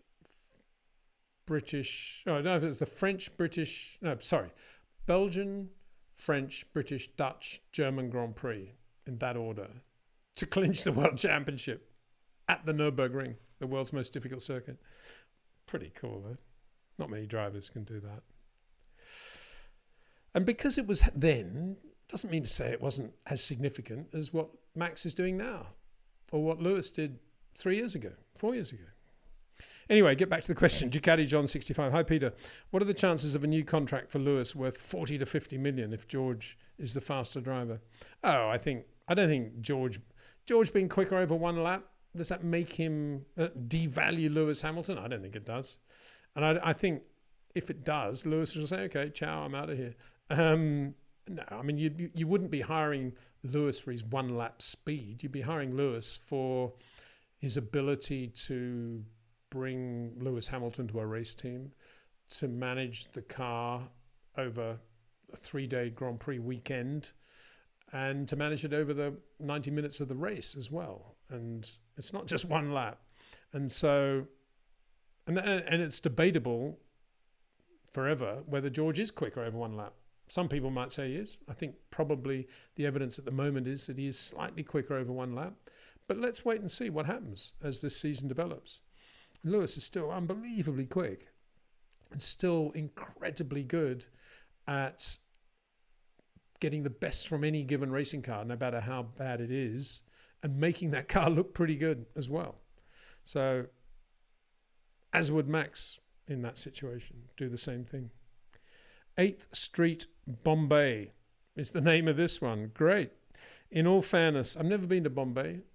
Obviously been to Delhi for the Indian Grand Prix. I really enjoyed that Grand Prix in India, but anyway, I've no idea whether you're Indian or doing this from India, but the Bombay name is in the title. In all fairness, do we give any chance to see a recovered and competitive Ferrari this year? I mean, a systematic first-place challenger and not a one-occasion winner by chance or accident. No, I don't think you're going to see a systematic Ferrari P1 in 2023. But you might see what you've just described as a sort of, lucky win. Lucky, not really the right word, but taking advantage of a splintering of the opposition to come through and win. Yeah, that definitely could happen, probably will happen. But I don't see Ferrari bridging the gap in a really conclusive way to Red Bull. They might to Aston Martin, but not to Red Bull. They're going to have to sacrifice one or the other, top speed or downforce. And I suspect they'll go in the downforce direction because there are more slow corners than fast corners in Formula One these days. And DRS always, nullifies a little bit of what you're doing with top speed anyway on race day. So, they might be strong podium finishes and could get the odd win, but they're not going to be out there beating Red Bull. No way. LAS La Simplicat. Oh, we've done this before. La Simplicat. What do you think about changing the Formula One schedule of sprint weekends and getting rid of almost all practice sessions? And what about the rumours of different brands of tyres? Well, I think the tyre tender thing is out, is it? I don't know. I've lost track of that. But I'd always loved tyre wars because I think tyre technology is fascinating, and to see one tyre company racing another and producing new technology, I think is a great thing. I don't see that happening because it's an unbelievably expensive thing, and Formula One would argue they don't really need that. They just need a monopoly tyre supplier. But personally, I've always loved that. I hope they don't have more sprint weekends, and I hope they don't get rid of practice sessions any more than they have, because I love watching drivers learning and playing around with the car and development sessions and seeing things change. And I think the more you get rid of practice and qualifying sessions, the more you're going to be helping the team with the best car. And in fact, it'll make everything even more Red Bull dominated. So, because there's less chance for the other teams to do any work. So I can't, from a cost point of view, I kind of get it, but I still think there are other ways they could be reducing costs, and not necessarily by running the cars less. Rao, is it true that Kimi drove with a cracked chassis in Bahrain in 2014? Probably. Not the first driver to have done that. Quite often drivers talk about the car not being right. I think Gasly at AlphaTauri last year, same thing. They gave him a new chassis for Japan, I think, because he said that wasn't right and there was definitely a crack or something in the car. But when they checked it, they couldn't, as far as I know, they couldn't find anything. It was a little bit, not 100%. A lot of it is in the driver thinking that the chassis doesn't feel right and they like this chassis and not that chassis. And if they change it and the driver goes, well, usually the driver says, see, I told you. Very difficult actually to have a crack in a carbon monocoque chassis and not identify it. Very difficult. Because you would see it. And so I'd have to say probably not true, but true in Kimi's mind, if that makes sense. Idea Man, research, flat earth. Well, that looks like a spam one to me. Research, flat earth matters. Well, if you still think that the world is flat, fair enough, give you a bit of space for that one, mate. Not sure that science today would agree with you. Gotta say, the night sky here in Spain is just stunning. And last night we were just staring and saw 2 satellites in the space of about 5 minutes. International Space Station as well. Brilliant. The speed at which they go across the sky. Mopar would love to see a sports car meet with all the current grid in the same car. Yeah, well, yeah, absolutely. Pro car, BMW Pro car, M1 used to have that in Formula One when you had teams regularly competing with these BMW Pro cars, but the top 4, I think, or 5 maybe, Formula One drivers in qualifying then also raced these guest cars in that race. And I think they were at the front of the grid for something like, I think they were in the order in which they qualified. And then all the other guys were racing behind them. It was good fun. Yeah, brilliant. The crowd stayed and watched it. They all loved it. Bernie was on the grid giving everybody brown envelopes. The Formula One drivers, that is. But that all ended when somebody realized they couldn't drive the car because it was a BMW and wasn't a Mercedes, and that was it. So that's the problem you have with all that business of putting drivers in other categories and other cars. The problem you have is conflict of brands and how you get around that. If you went to the Peter Windsor system of the auction and the drivers weren't contracted to one particular brand, it'd be no issue at all. So there you go. Another reason to go for my system. Anton Human says, thank you for the presentation. Regards from South Africa. Thank you very much. Big fan of A, South Africa, and B, South African motor racing. And I'd love to see a South African Grand Prix on the calendar again. But in the meantime, let's hope that they're still working towards that. Siggy says hello. Hey, Siggy. DMA Harry says, Peter, you're a legend. Well, no, I should be reading this one. Most of these newbie fans don't know your legacy. Well, yeah, I got a little bit of history.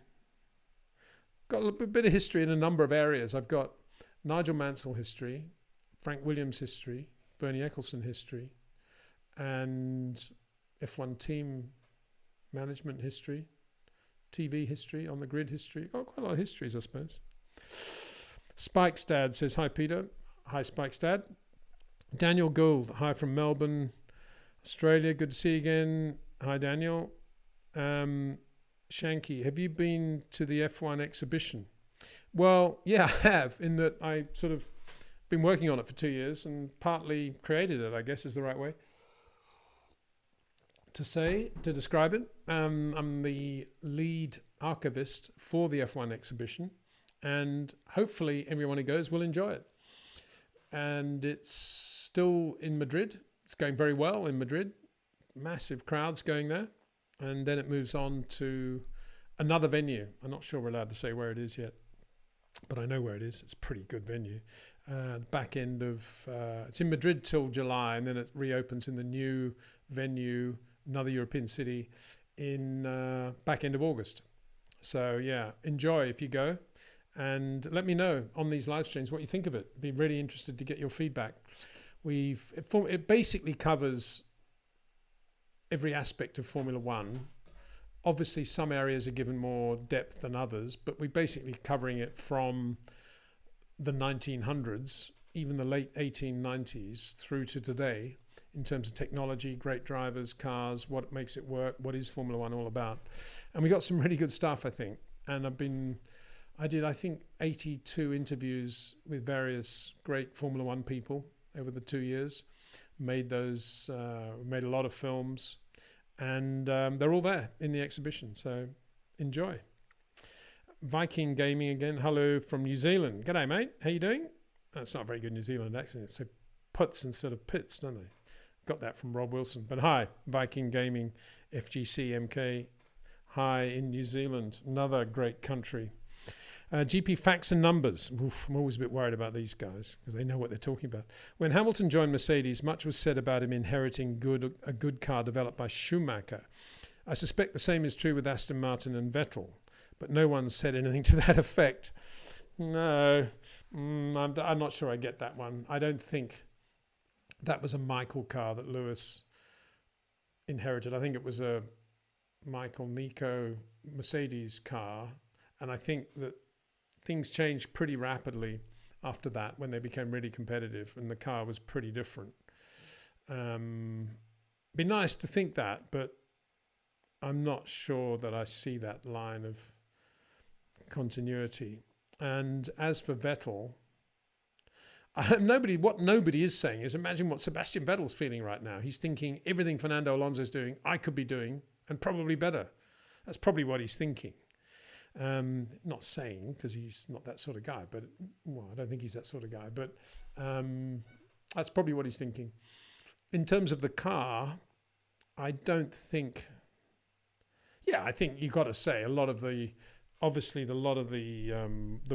information, that's right, data that Andy Green and his team would have been looking at in order to go to the next level was data created by Sebastian Vettel being in the car.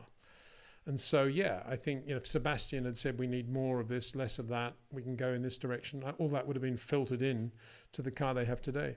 So no, not many people are saying that. I think most people probably realize that, because no car is just created from zero, from a white sheet of paper. It's always developed from something, and that something was a car that Sebastian Vettel was driving. So obviously he would have had some input in this car, no question about it.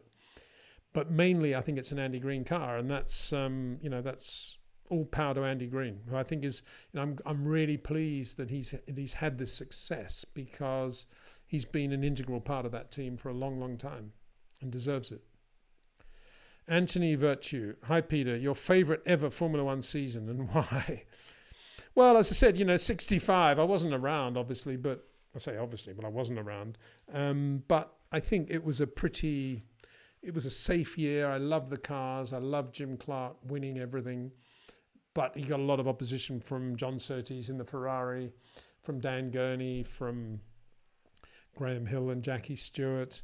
It was a very competitive Formula One season, but Indy was a big deal as well, with Jimmy doing that and winning there. And so I would say 65, but if you wanted something a little bit more modern, I'd say 87, Nigel and Nelson. I was at Williams then, so I had a really close-up view of that. And I loved that Williams FW11B Honda Turbo. And that was a great year in terms of two very, very good racing drivers competing against one another for the World Championship. And Ayrton Senna obviously not being slow in the McLaren. So that was a very good year as well. 92 I enjoyed. I was team manager at Williams that year. A lot of people, I guess, would be thinking now, looking back, well, it was a walkover year for Nigel, but Nigel did get the best from that car. I firmly believe that. I don't think any driver would have done a better job than Nigel in the 14B.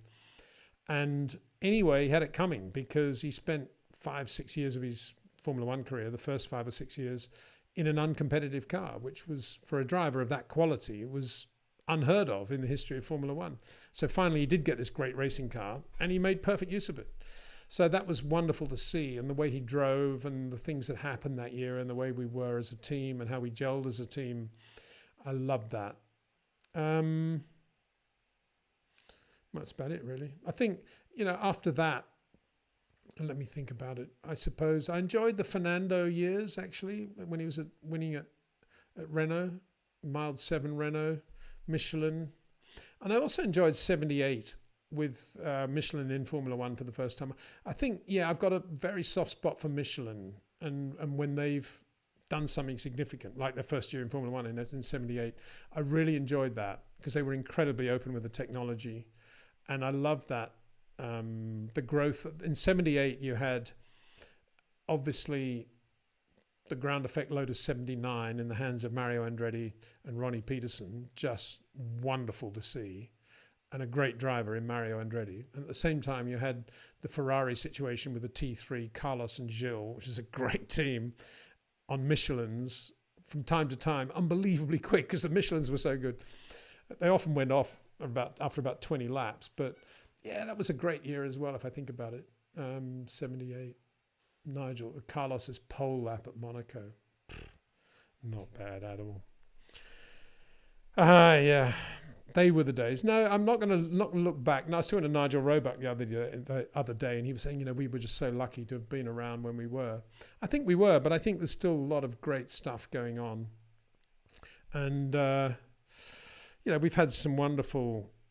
I think, you know, Mika versus Michael in 2000 was pretty good, wasn't it? Yeah, that was amazing.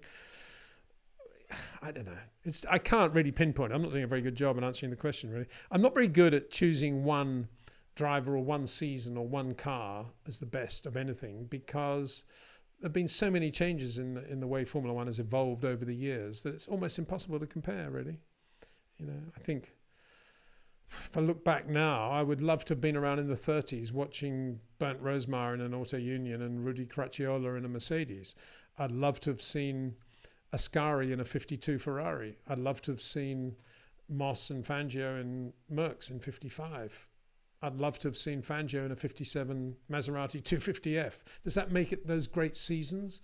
57, pretty good year. You know, you got Fangio winning in that 250F, that incredible win at the German Grand Prix. And then you got all Sterling's years when he was brilliant, 61 particularly. I don't know. Goes on and on. That's what the F1 exhibition's all about. Go to the exhibition and make a judgment call after that. And tell me what you think of the last haul as well. I hope everybody enjoys that. It's pretty impressive. Salome Russell says, good afternoon, Peter and all. Hi. Hi there. We got 35 minutes to go. I got to be fairly disciplined today because I'm playing golf after this. I can't wait. Sorry, I can't keep them waiting on the tee is what needs to be said. Sandeep Marido, do you think Max will retire after the Red Bull contract ends in 2028? Is that when it ends? 2028? How many years is that? That's what, 5 years from now? Well, then he'll be what, 19 or 20 or something? Nah, I'm being facetious. He'll still be incredibly young relative to Damon Hill, or Fangio for that matter. So why would he? I can't imagine Max doing anything else but driving Formula One cars, can you? Go-karts, yeah. Maybe an Indy car or two. But I can't imagine him wanting to become anything else in life, really. So why would he? If he's got a good racing car beneath him and a good team working with him, yeah, I'm sure he'll continue. I would have thought. Cena, message retracted. No, sorry about that, Cena. Maybe I answered it. I don't know. Lewis, or maybe not. I don't know. Lewis Thomas. It's 8 a.m. in Washington, D.C. Thank you very much, Lewis, for getting up. 8 o'clock, Washington, D.C. Hope it's a nice morning there. Daniel Gould. 10 p.m. Melbourne, Australia. Yeah, okay. I quite like all this. This is the internet, isn't it? All these different parts of the world, all converging into Spain here on my laptop. It's an incredible thing, really, when you think about it. When you think about P. Windsor and N. Roebuck writing Grand Prix reports into telex machines after the race in circa 76, and not being able to correct anything, and every word we chose was the word that would then be printed in the magazine 4 days later. And that sort of technology, long before fax machines, long before word processors or computers, and here we are doing a live streaming, something that we thought wasn't even possible on television. I remember when the Beatles, it was live stream, was that the right word? Live streamed, what was that song? All You Need Is Love. I think it was 67, maybe wrong. But it was the first time they'd done a global live. It was the first time I think the song had ever been played. And I think, I may be wrong here, but I think it was shown for the first time globally, and you could watch it in Japan and the UK simultaneously. I think that's the first time that ever happened. Maybe I'm wrong. But the reason I think that is because I remember, as if it was yesterday, opening my copy of Motoring News that had arrived by post, by sea mail in Australia. I was staying with some friends in Rushcutters Bay. I remember unwrapping it and opening it, and seeing the headline was "The Eagle Flies, Dan Gurney wins Belgian Grand Prix at Spa in the Eagle." And then for some reason, not long after that, I remember the whole Beatles All You Need Is Love thing going on. Black and white, blurry pictures. Here we are now. Look at this color, living color, Technicolor. Yeah, a bit. I'm not sure what the color's like, but anyway, I think the exposure's kind of working okay now. Famous last words. Where are we now?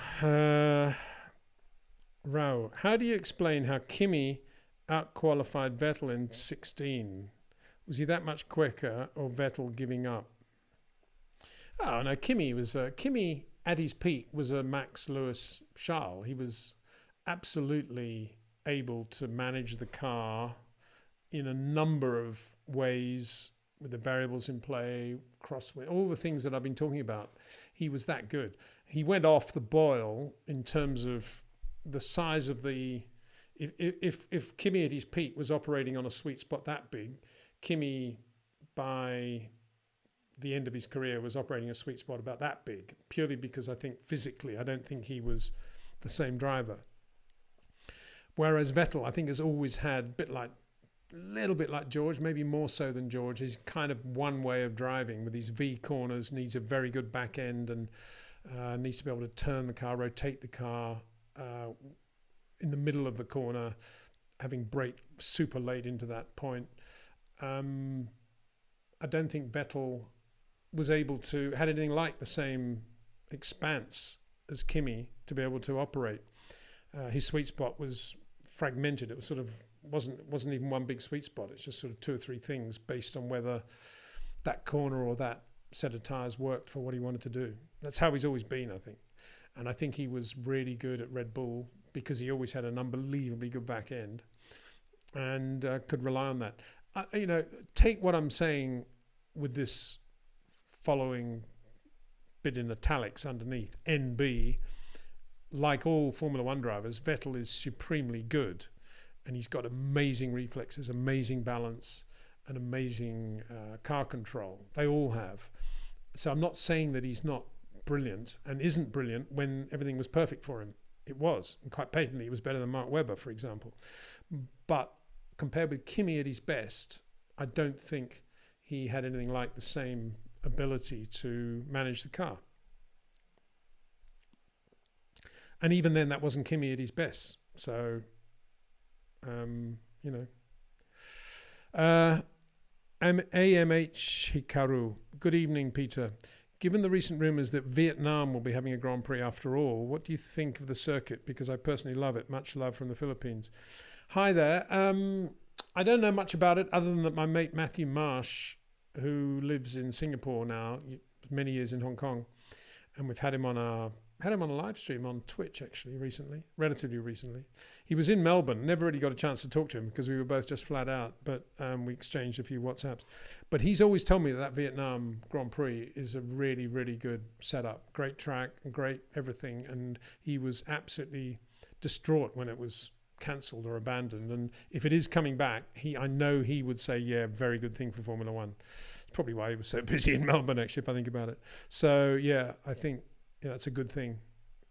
I think everything that you've heard about it is correct. Sawyer Denton. Hey, Peter, I think a lot about your 4 boxes of great driving. On that topic, how do you think Jim Clark would fare in today's cars? How long would it take him to get to the Max Lewis level? 4 laps. That's what Jimmy always said. If you can't learn a circuit in 4 laps, forget it. And you don't forget how Jimmy adapted to all these different cars in his career anyway. I mean, he was in the 64 French Grand Prix at Rouen, and suddenly Patrick Lindsay's got a ERA, and he jumps into that and goes quicker than Patrick Lindsay in 2 laps, just like that, into a front-engine old ERA. Lycoming Special in New Zealand just jumped straight into the Volstead Ford Indy car, which nobody had really heard of, 67 Riverside, leading the race straight away. So, yeah, of course, he'd be right up there. Absolutely, no question. And would be as good as anybody. Good as Lewis, good as Max. I personally think, given everything that Jim did, apart from all those different cars that he drove and the championships that he won and races that he won in non-Formula One cars, the fact that he also had to deal with traffic, which you don't really have to deal with too much in Formula One today because of GPS, when it's working, and the fact that he also had to heel and toe, he had a clutch, he had manual gear shift, had all these things, no wings, super quick in a straight line cars, 67 Cosworth. He's doing, 190 at Spa with no wings, no seat belts. I personally think it's difficult for anybody to argue that any driver was better than Jim Clark. I mean, you'd have to come up with an incredibly powerful argument, in my mind, in my world, to enter my world, to say, oh yeah, this guy was definitely better than Jim Clark. You know, I'm waiting for somebody to say that. I look forward to having a discussion with that person, because Jimmy was, he was absolutely brilliant. But I mean, he made mistakes like Charles Leclerc. You know, he made mistakes. 65 that year, I was talking about 65 Race of Champions. He just ran wide coming out of bottom bend and went over the grass, hit a massive dip, and the car, the Lotus 33, just nosedived into the grass, destroyed the monocoque, no seatbelts. And Jimmy was very lucky to get out of that car, big shunt. And he said afterwards that Dan Gurney was right on his tail. Dan was on Goodyears on the Brabham, and Jim, of course, is on the Dunlops. And he said he was very interested to see how good the new Goodyears were. And so he was just pushing the Dunlops as hard as he possibly could, even though he had the win in the bag, just to see if Dan could match him and what corners maybe the Dunlops were slightly better than the Goodyears, and looking in his mirrors and getting a feel for it. And that's where and how he made the mistake. There was a bit of methodology behind it, if you like. But that was Jimmy. And he ran in 65 Indy 500, whether he won on Firestones. He tested Goodyears in practice. Talking about mixing brands, tire brands coming in. Amazing, eh? I've seen a picture of Jimmy with Goodyears on the car.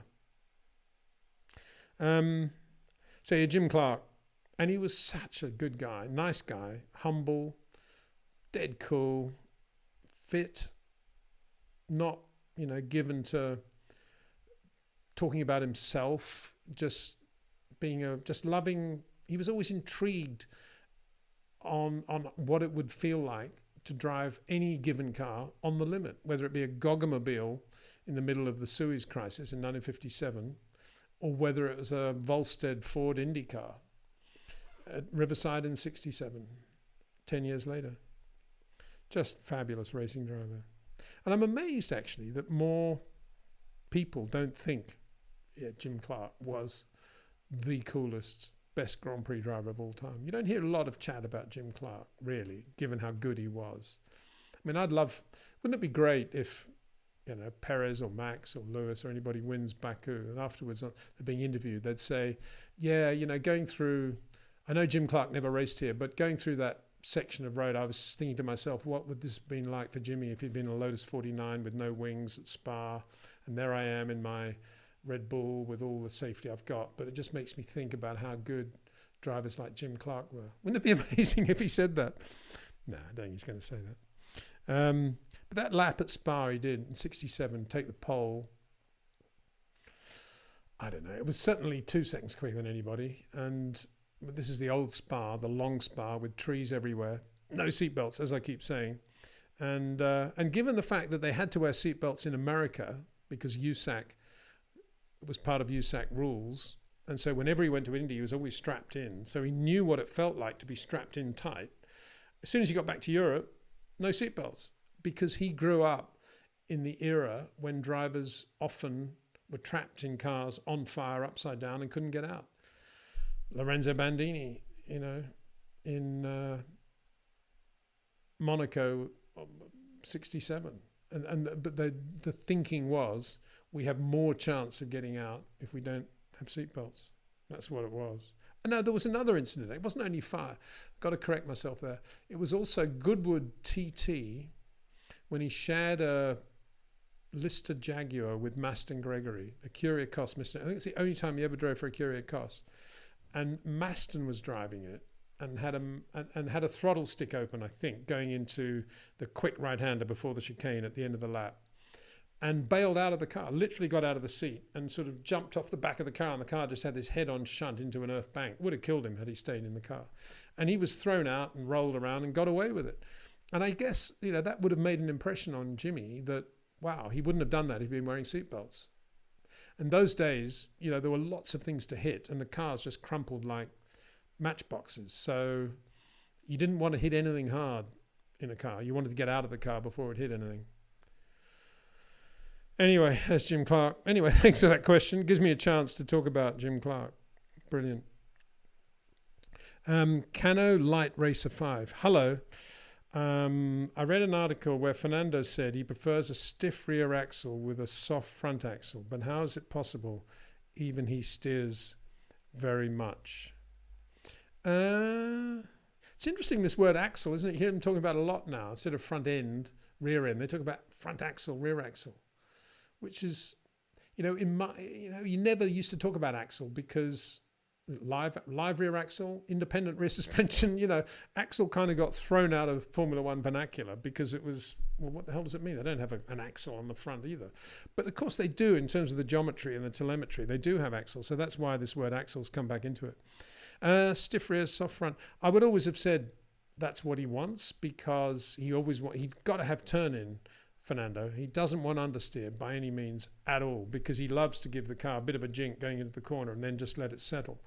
And that's why he needs a soft front end. He needs that grip, and he needs a back end that he knows is going to give him direction, and he knows it's going to give him.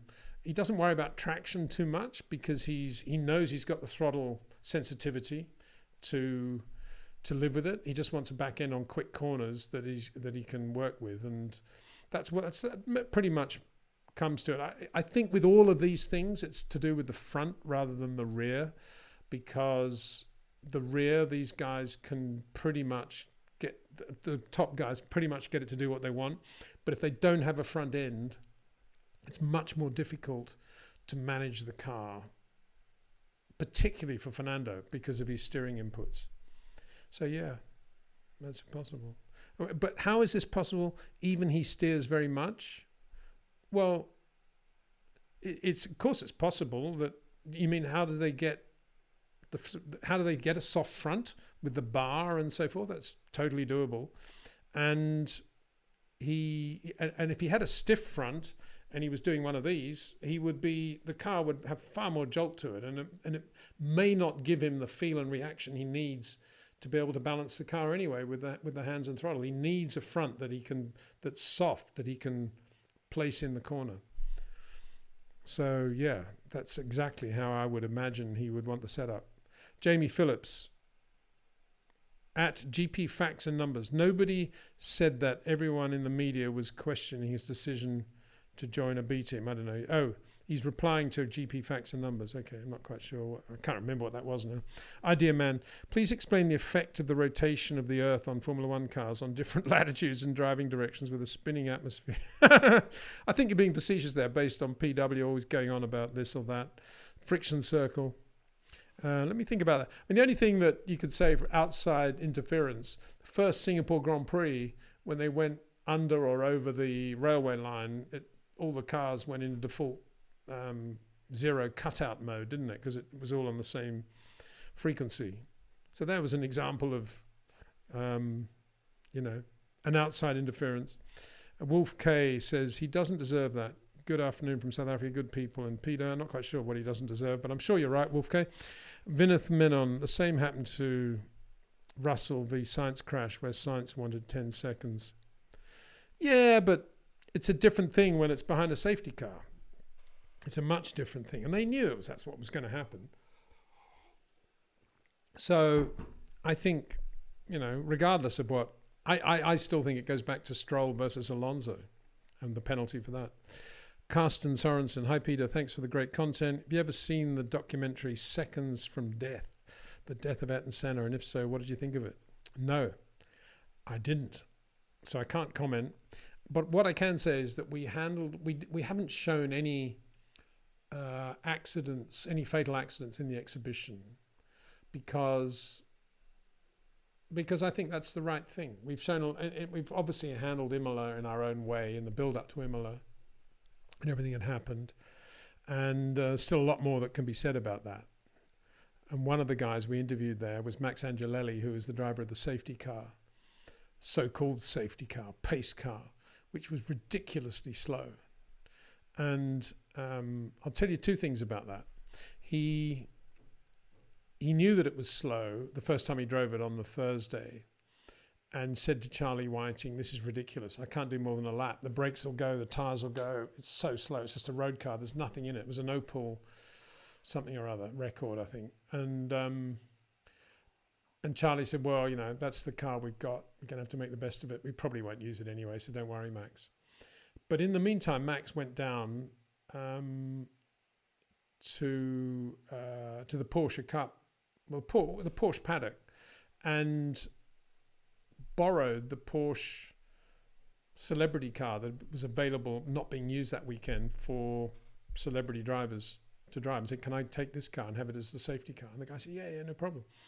And so that car, he got that car stickered up with safety, exactly the same way, safety car. And when Bernie saw it, he said, "What's that Porsche doing there? Get rid of those stickers. We're staying with the Opel," because Bernie had done a deal with the Opel dealership. And so that's why they stayed with that Opel car.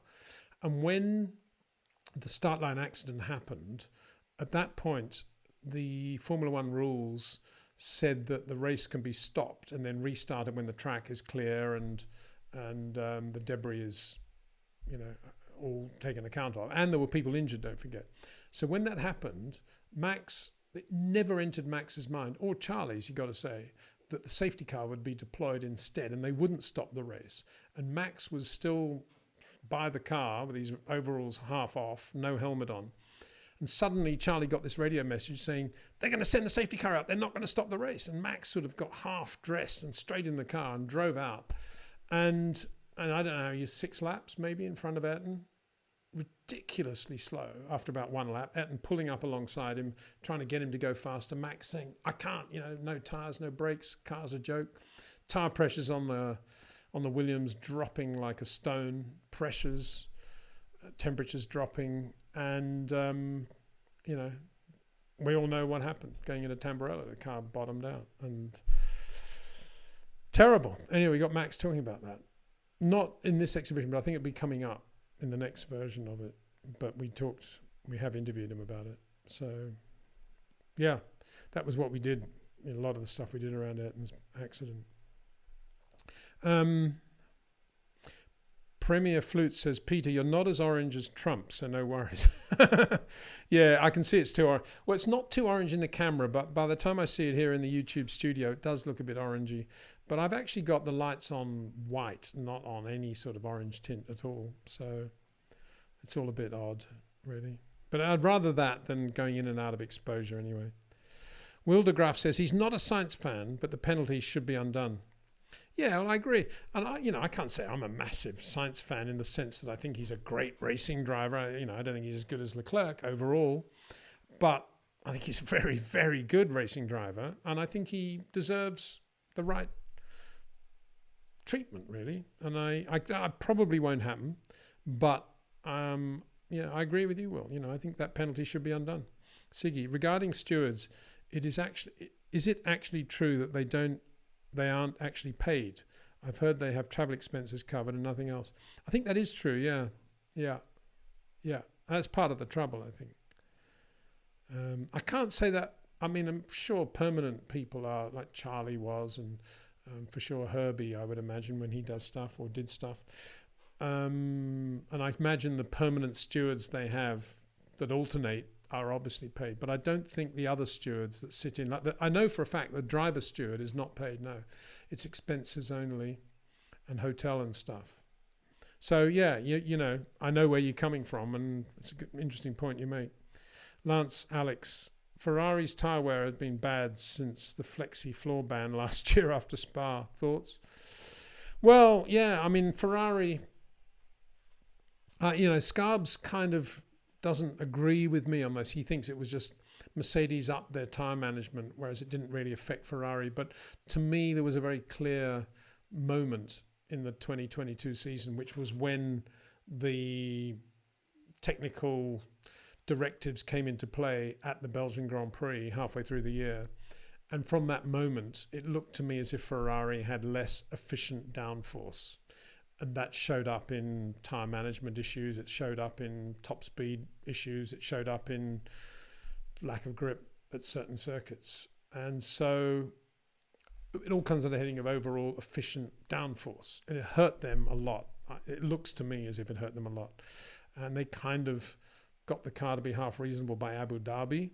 But by then, Red Bull had backed right away, and the car had put on quite a lot of weight, and Mercedes were not very good at Abu Dhabi. So I don't know how much we should read into that. But yeah, I agree with you. I don't think it was just tyre management. I think tyre management is a function of not having the right amount of downforce for the top speed you want to run. And one of the fallouts from that is always going to be tyre deg, which is really what we're talking about when we talk about tyre management, tyres going off and how you manage them going off.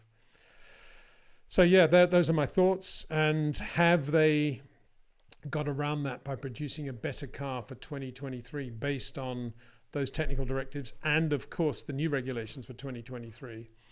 And the answer is no. They seem to be about where they were, basically, as far as I can see. Portrait Maila says, "Hi Peter, rumours say Spa will be replaced by Kyalami if contract negotiations fail in Belgium. As a South African, I'd love to see Kyalami return, but not at the expense of Spa. Any thoughts?" Well, yeah, you're absolutely right. I mean, if you're going to have Kyalami come back, either put it into that empty slot where China was, or replace one of the less desirable races. And I think we could all think of what those might be, but not the Belgian Grand Prix at Spa. I totally agree with you. I mean, wouldn't that be ridiculous if we went to South Africa at the expense of Spa? No, I hope that doesn't happen. But as I said in the last live stream, I'd love to see the season begin in South Africa. That's where it feels natural for me. I'd love to see it end in Australia. That's where it feels natural for me. And everything else can come in between. Who do you think, this is C, an interesting name. Who do you think is the best qualifier on the grid? Oof.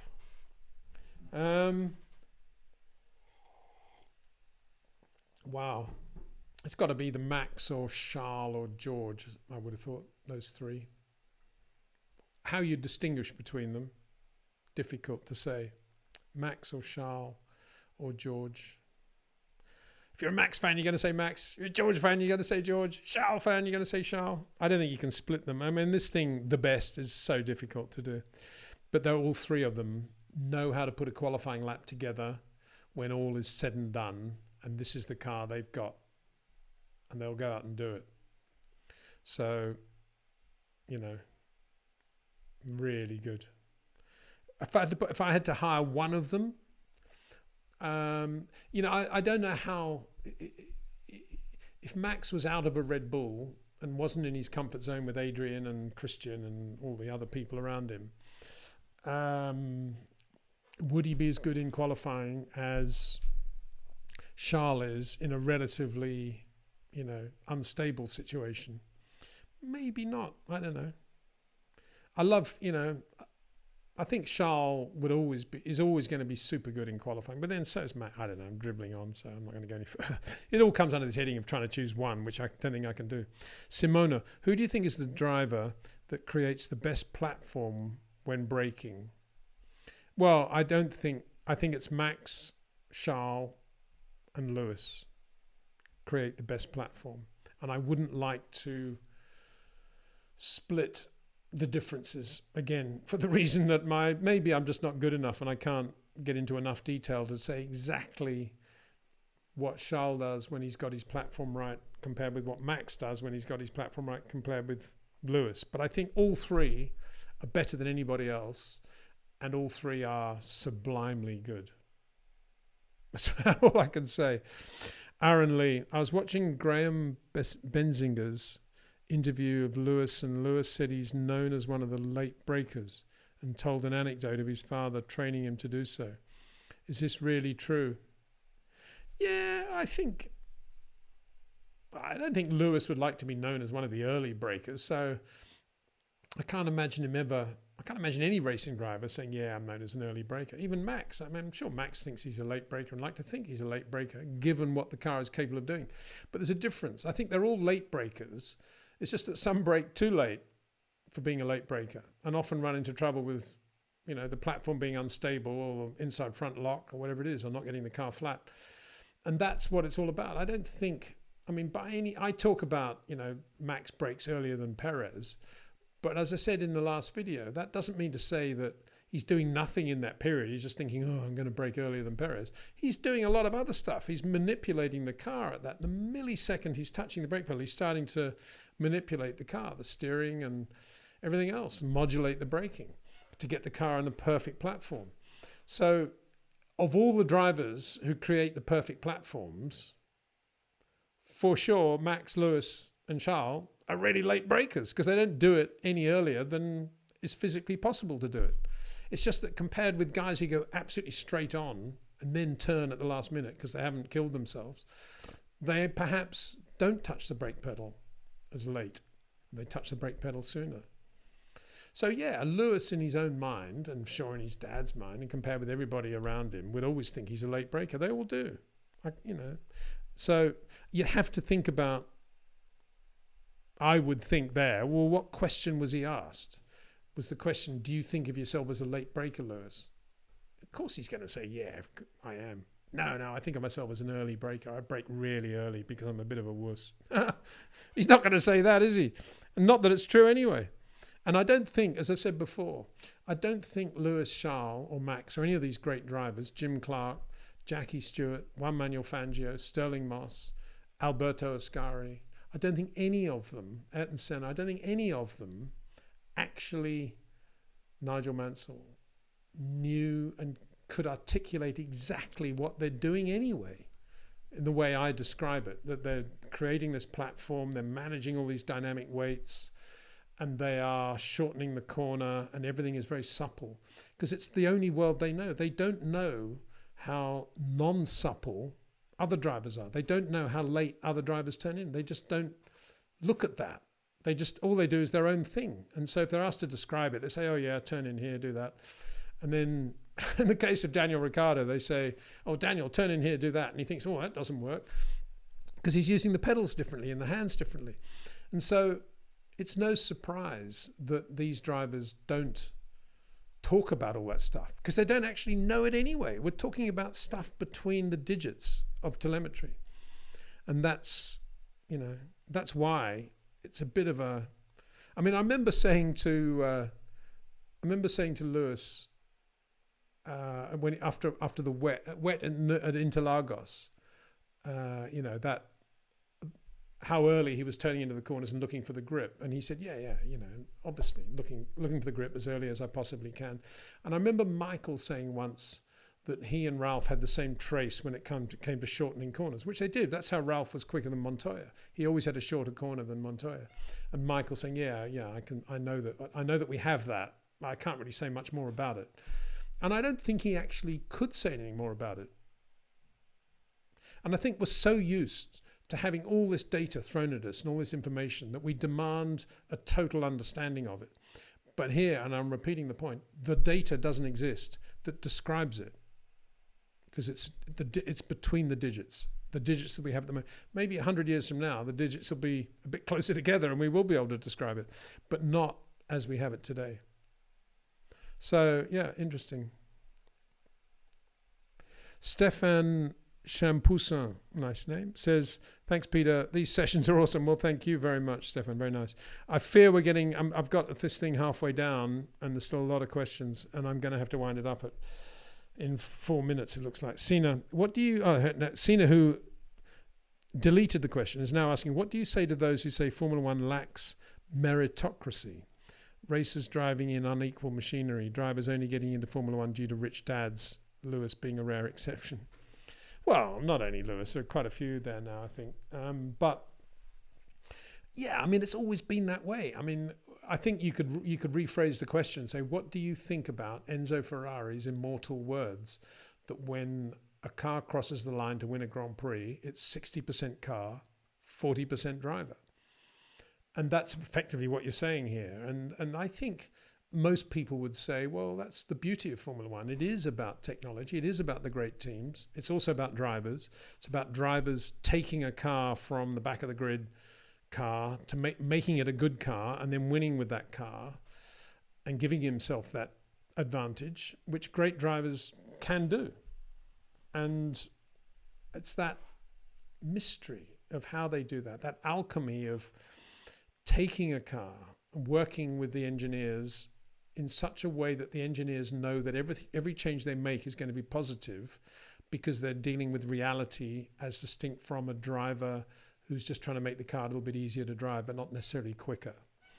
And that's the real art of development. And that's why I've always said, if Lewis and Max were driving for Toro Rosso, over a season, you'd find the Toro Rosso getting quicker and quicker and quicker, to the point where they'll probably be winning Grand Prix at the end of this season. And it is that the input of the driver is that important. But when the driver actually has the car at the point where it can win Grand Prix, then it is 60% car, 40% driver. And he could say, well, there's about 10 drivers that could now win in that car, but I'm the guy that's got it up there. And that's a point I think that a lot of fans miss when they criticize, say, Mercedes winning a lot of races with Lewis, because it's Lewis's input over a period of time that's enabled Mercedes to make the car that good. And Max's input at Red Bull, exactly the same with Adrian Newey. Exactly the same thing.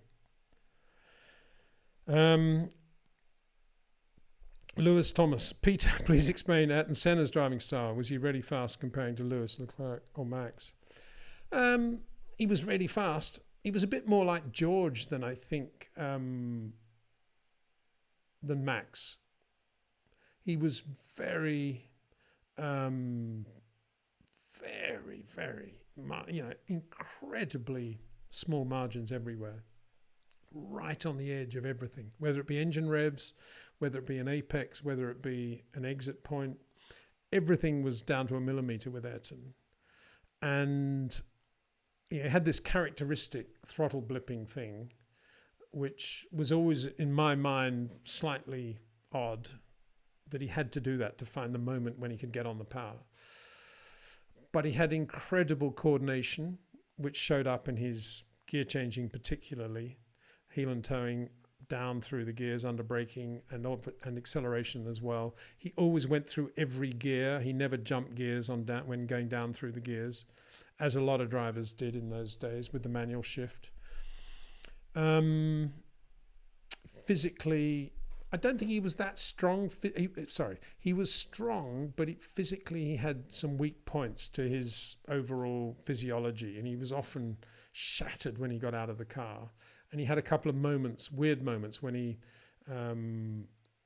got some sort of paralysis in the car, testing at the front at Ricard for Lotus back end of the year. And then also I've always felt there was something odd about that spin in the 94 Brazilian Grand Prix out of a slow corner when he just stalled the car out of a hairpin. I always wondered whether he got some sort of thing there. But incredible feel, and his corners weren't as short as Nigel Mansell's, for example, but they were shorter than George Russell's, not as short as Lewis Hamilton's or Max Verstappen's. And he was beatable. Nigel beat him in races with cars not dissimilar in 91, not 92, but 91. And what else can I say? And then he was quite, dirty. Is that the right word? It was not impossible that he would brake test a driver. It was annoying him behind. In other words, brake when he's still flat out on the throttle on the straight, just to sort of maybe cause the other driver to have a moment, or maybe even hit him. And he did that a lot with Brundle in Formula 3. And he did it with Nigel at Spa in 87. So, or was it 86? I think it was 87. And so, there were a few question marks I always felt about Ayrton, but at the same time,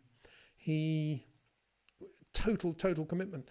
One of his closest friends was Crichton Brown, who was one of the early founders of McLaren MP4 with Ron Dennis, very close to Ron. Lovely guy, Crichton, sadly no longer with us, but lovely guy. And he was very close to Ayrton. And Ayrton once told Crichton that in order to heighten his senses on a qualifying lap, he used to hold his breath for as long as possible during the lap.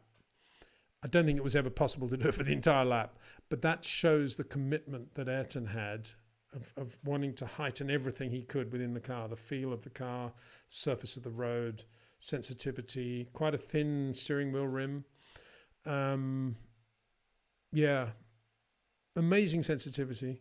Lovely guy. I knew him very well when he was in Formula 4, Formula 3. early Formula One days. Later on, I was working for Williams, so it was kind of more difficult to have a proper relationship with him, but he was incredibly nice, sensitive person. And as long as you're talking about racing, you talk forever. Just loved it. I used to hang out in the car park quite a lot, wait for the drivers to come into their road cars and then just chat to them before they got in. And Etten would always talk for 20 minutes, always, about what was going on that day, and loved it. Haven't really answered the question too much, but I hope that gives some details of Ayrton. Mate, George, Jojo, I'm going to have to make this the last one. I'm really sorry. Horvath. Dear Peter, love hearing you talking about the tiny differences between the drivers. Could you expand on how Senna, Prost, Mansell and Jim Clark compared to Lewis, Max and Alonso? Many thanks. Well, I've kind of talked about that a lot already, I think. I'm not going to cop out, though. Because we haven't talked much about Prost, and I think Prost was, let me think. I think he's very like Nigel, very early turn in, very short corners, incredibly good in terms of inputs, rate of inputs, and therefore suppleness in the car. Never looked out of shape ever like Nigel. And I think the only difference was that Nigel had that sort of Senna touch of taking everything Prost had, but if Prost was leaving a margin of 2 centimetres, Nigel would leave a margin of 3/4 of a centimetre, and maybe Ayrton would leave a margin of 0.5 centimetre. I think that's what it was. And if you're talking about Mirabeau at Monaco, good example. Although Nigel was pretty good there as well. So, yeah, Prost, fabulous driver as well. And I think that's one of the reasons Senna was always a little bit confused about Prost, in the same way that Nigel was a bit confusing for Nelson Piquet, because Prost did have this really, really short corners and drove beautifully with that style. Who else have we got? Jim Clark. Well, Jim was able to adapt his style to whatever was needed in an era when the tyres lasted forever, and all of a sudden the oil would come down mid-race and there'd be massive oversteer for everybody, and Jimmy would drive 7 laps, full opposite lock everywhere, and win the race, not with the tyres not going off. And simultaneously, you know, how many drivers can do what Jim Clark did in the 65 British Grand Prix when he's leading the race, Graham Hill's catching him in the BRM, there's 10 laps to go, and suddenly the oil pressure drops on the climax engine to the point where it's pretty clear he's not going to finish the race. And Jimmy, in the days long before radio, decides that the only way to save the pistons is actually to turn off the engine completely through the fast corners so that the pistons are not going up and down in an oil-free environment, and does so. And decides to switch off the engine, going into stow and club, effectively going through, no noise coming from the car at all, and he's just driving the car through, and then he declutches in 5th gear and gets the engine running again out of club, wins the Grand Prix. Lap times only drop 2 seconds, and he wins the Grand Prix. You know, how many drivers can do that? I saw Jim Clark win a race at Warwick Farm in 65, when on the 3rd lap he came past the pits doing that, 3 fingers in the air, which meant he'd lost 3rd gear, couldn't get 3rd gear in the Hewland gearbox. So he's going from 2nd to 4th. So all the corners that he was taking in 3rd, he then took in 4th. Took him about 3 laps to get the car get the style about where he wanted it to be, and won the race. And that race was one of the few races when he had a lot of opposite lock, because he was going through a 3rd gear right-hander in 4th, and so the car was sort of, you know, he was just balancing it on the steering and the throttle. You know, Jimmy was incredibly adaptive, but when things were right, he was just fluid, and he was everything. He was Prost combined with Senna, combined with Mansell, compared with Max, compared with Lewis. He was all of those things. So there you go, Jim Clark. But Max is, you know, I'd love to see Max. I've said it before. I think it's a shame that we don't have manual shifts, gear shifts, because it's one area of, obviously, of Max's and Lewis's ability that we've never been able to see. And of course, they have brilliant coordination, silky smooth coordination. And it would be lovely to have seen that, but we never get to see it. All we get is the throttle, is the hand paddle thing. And that's a shame, left foot braking. And here's another thing about Clark. He, in 68, winter of 67, he was already thinking of aerodynamics and wings, and was putting wings on the Tasman Lotus 49 to the horror of Colin Chapman. And beyond that, he was thinking of left foot braking, and he was speccing a Formula 2 car with a extra brake pedal so he could brake with his left foot and balance the car with the left foot. How far ahead of that was Jimmy? You know, unbelievably far ahead of his time. And but I don't know. I can't really, in terms of who was best, I would always say Clark because of all the things that he had to deal with. But I don't think there's any difference in the great drivers in terms of all those boxes that they tick and the rate of input, the suppleness, the short corners, particularly Lewis, Max and Charles today. Absolutely outstanding and as good as anybody in the history of the sport. Ayrton's corner's not quite as short, but made up for it in other areas. I like to think that Ayrton was sort of crossed between Ronnie Peterson, Jochen Rindt, and Michael. You know, he was, but it was unique, absolutely unique. I think there's a lot of folklore about Ayrton based on how he looked and how he was out of the car. Just as there was about Nigel. You know, people assume Nigel was this rough, aggressive driver because that's really how he appeared to be out of the car. You know, it's very heavy handshake, quite, you know, unsophisticated as a Formula One superstar, if you like. And so they thought that's how he was as a driver. And of course he wasn't. He was very subtle and very sensitive. And I think there's a lot of that with Ayrton. People thought, you know, that's how he drove. But he was actually not like that. He was quite wide entry and quite, you know, throttle blippy and did some really weird things in traffic. Anyway, there we go. Thank you so much again for everybody, to you all, for being a part of this live stream. We're going to do many more of these. I'm not quite sure when we're going to do them when we have a Grand Prix weekend, because obviously next week in Baku, I'm going to be doing the normal videos, just looking at what happened each day. So probably when it is a Grand Prix weekend, we'll migrate to something like a Wednesday, do it then. That's kind of what I'm thinking. So I hope that works for everyone. But again, thank you so much for joining me. And now I'm going to try and do my clever thing and go back to have a... Do I have an ending? Yeah, I think we have an ending here. And have some sort of ending, which looks as if I know what I'm doing, which of course is not true at all. So thank you very much for watching. See you again soon.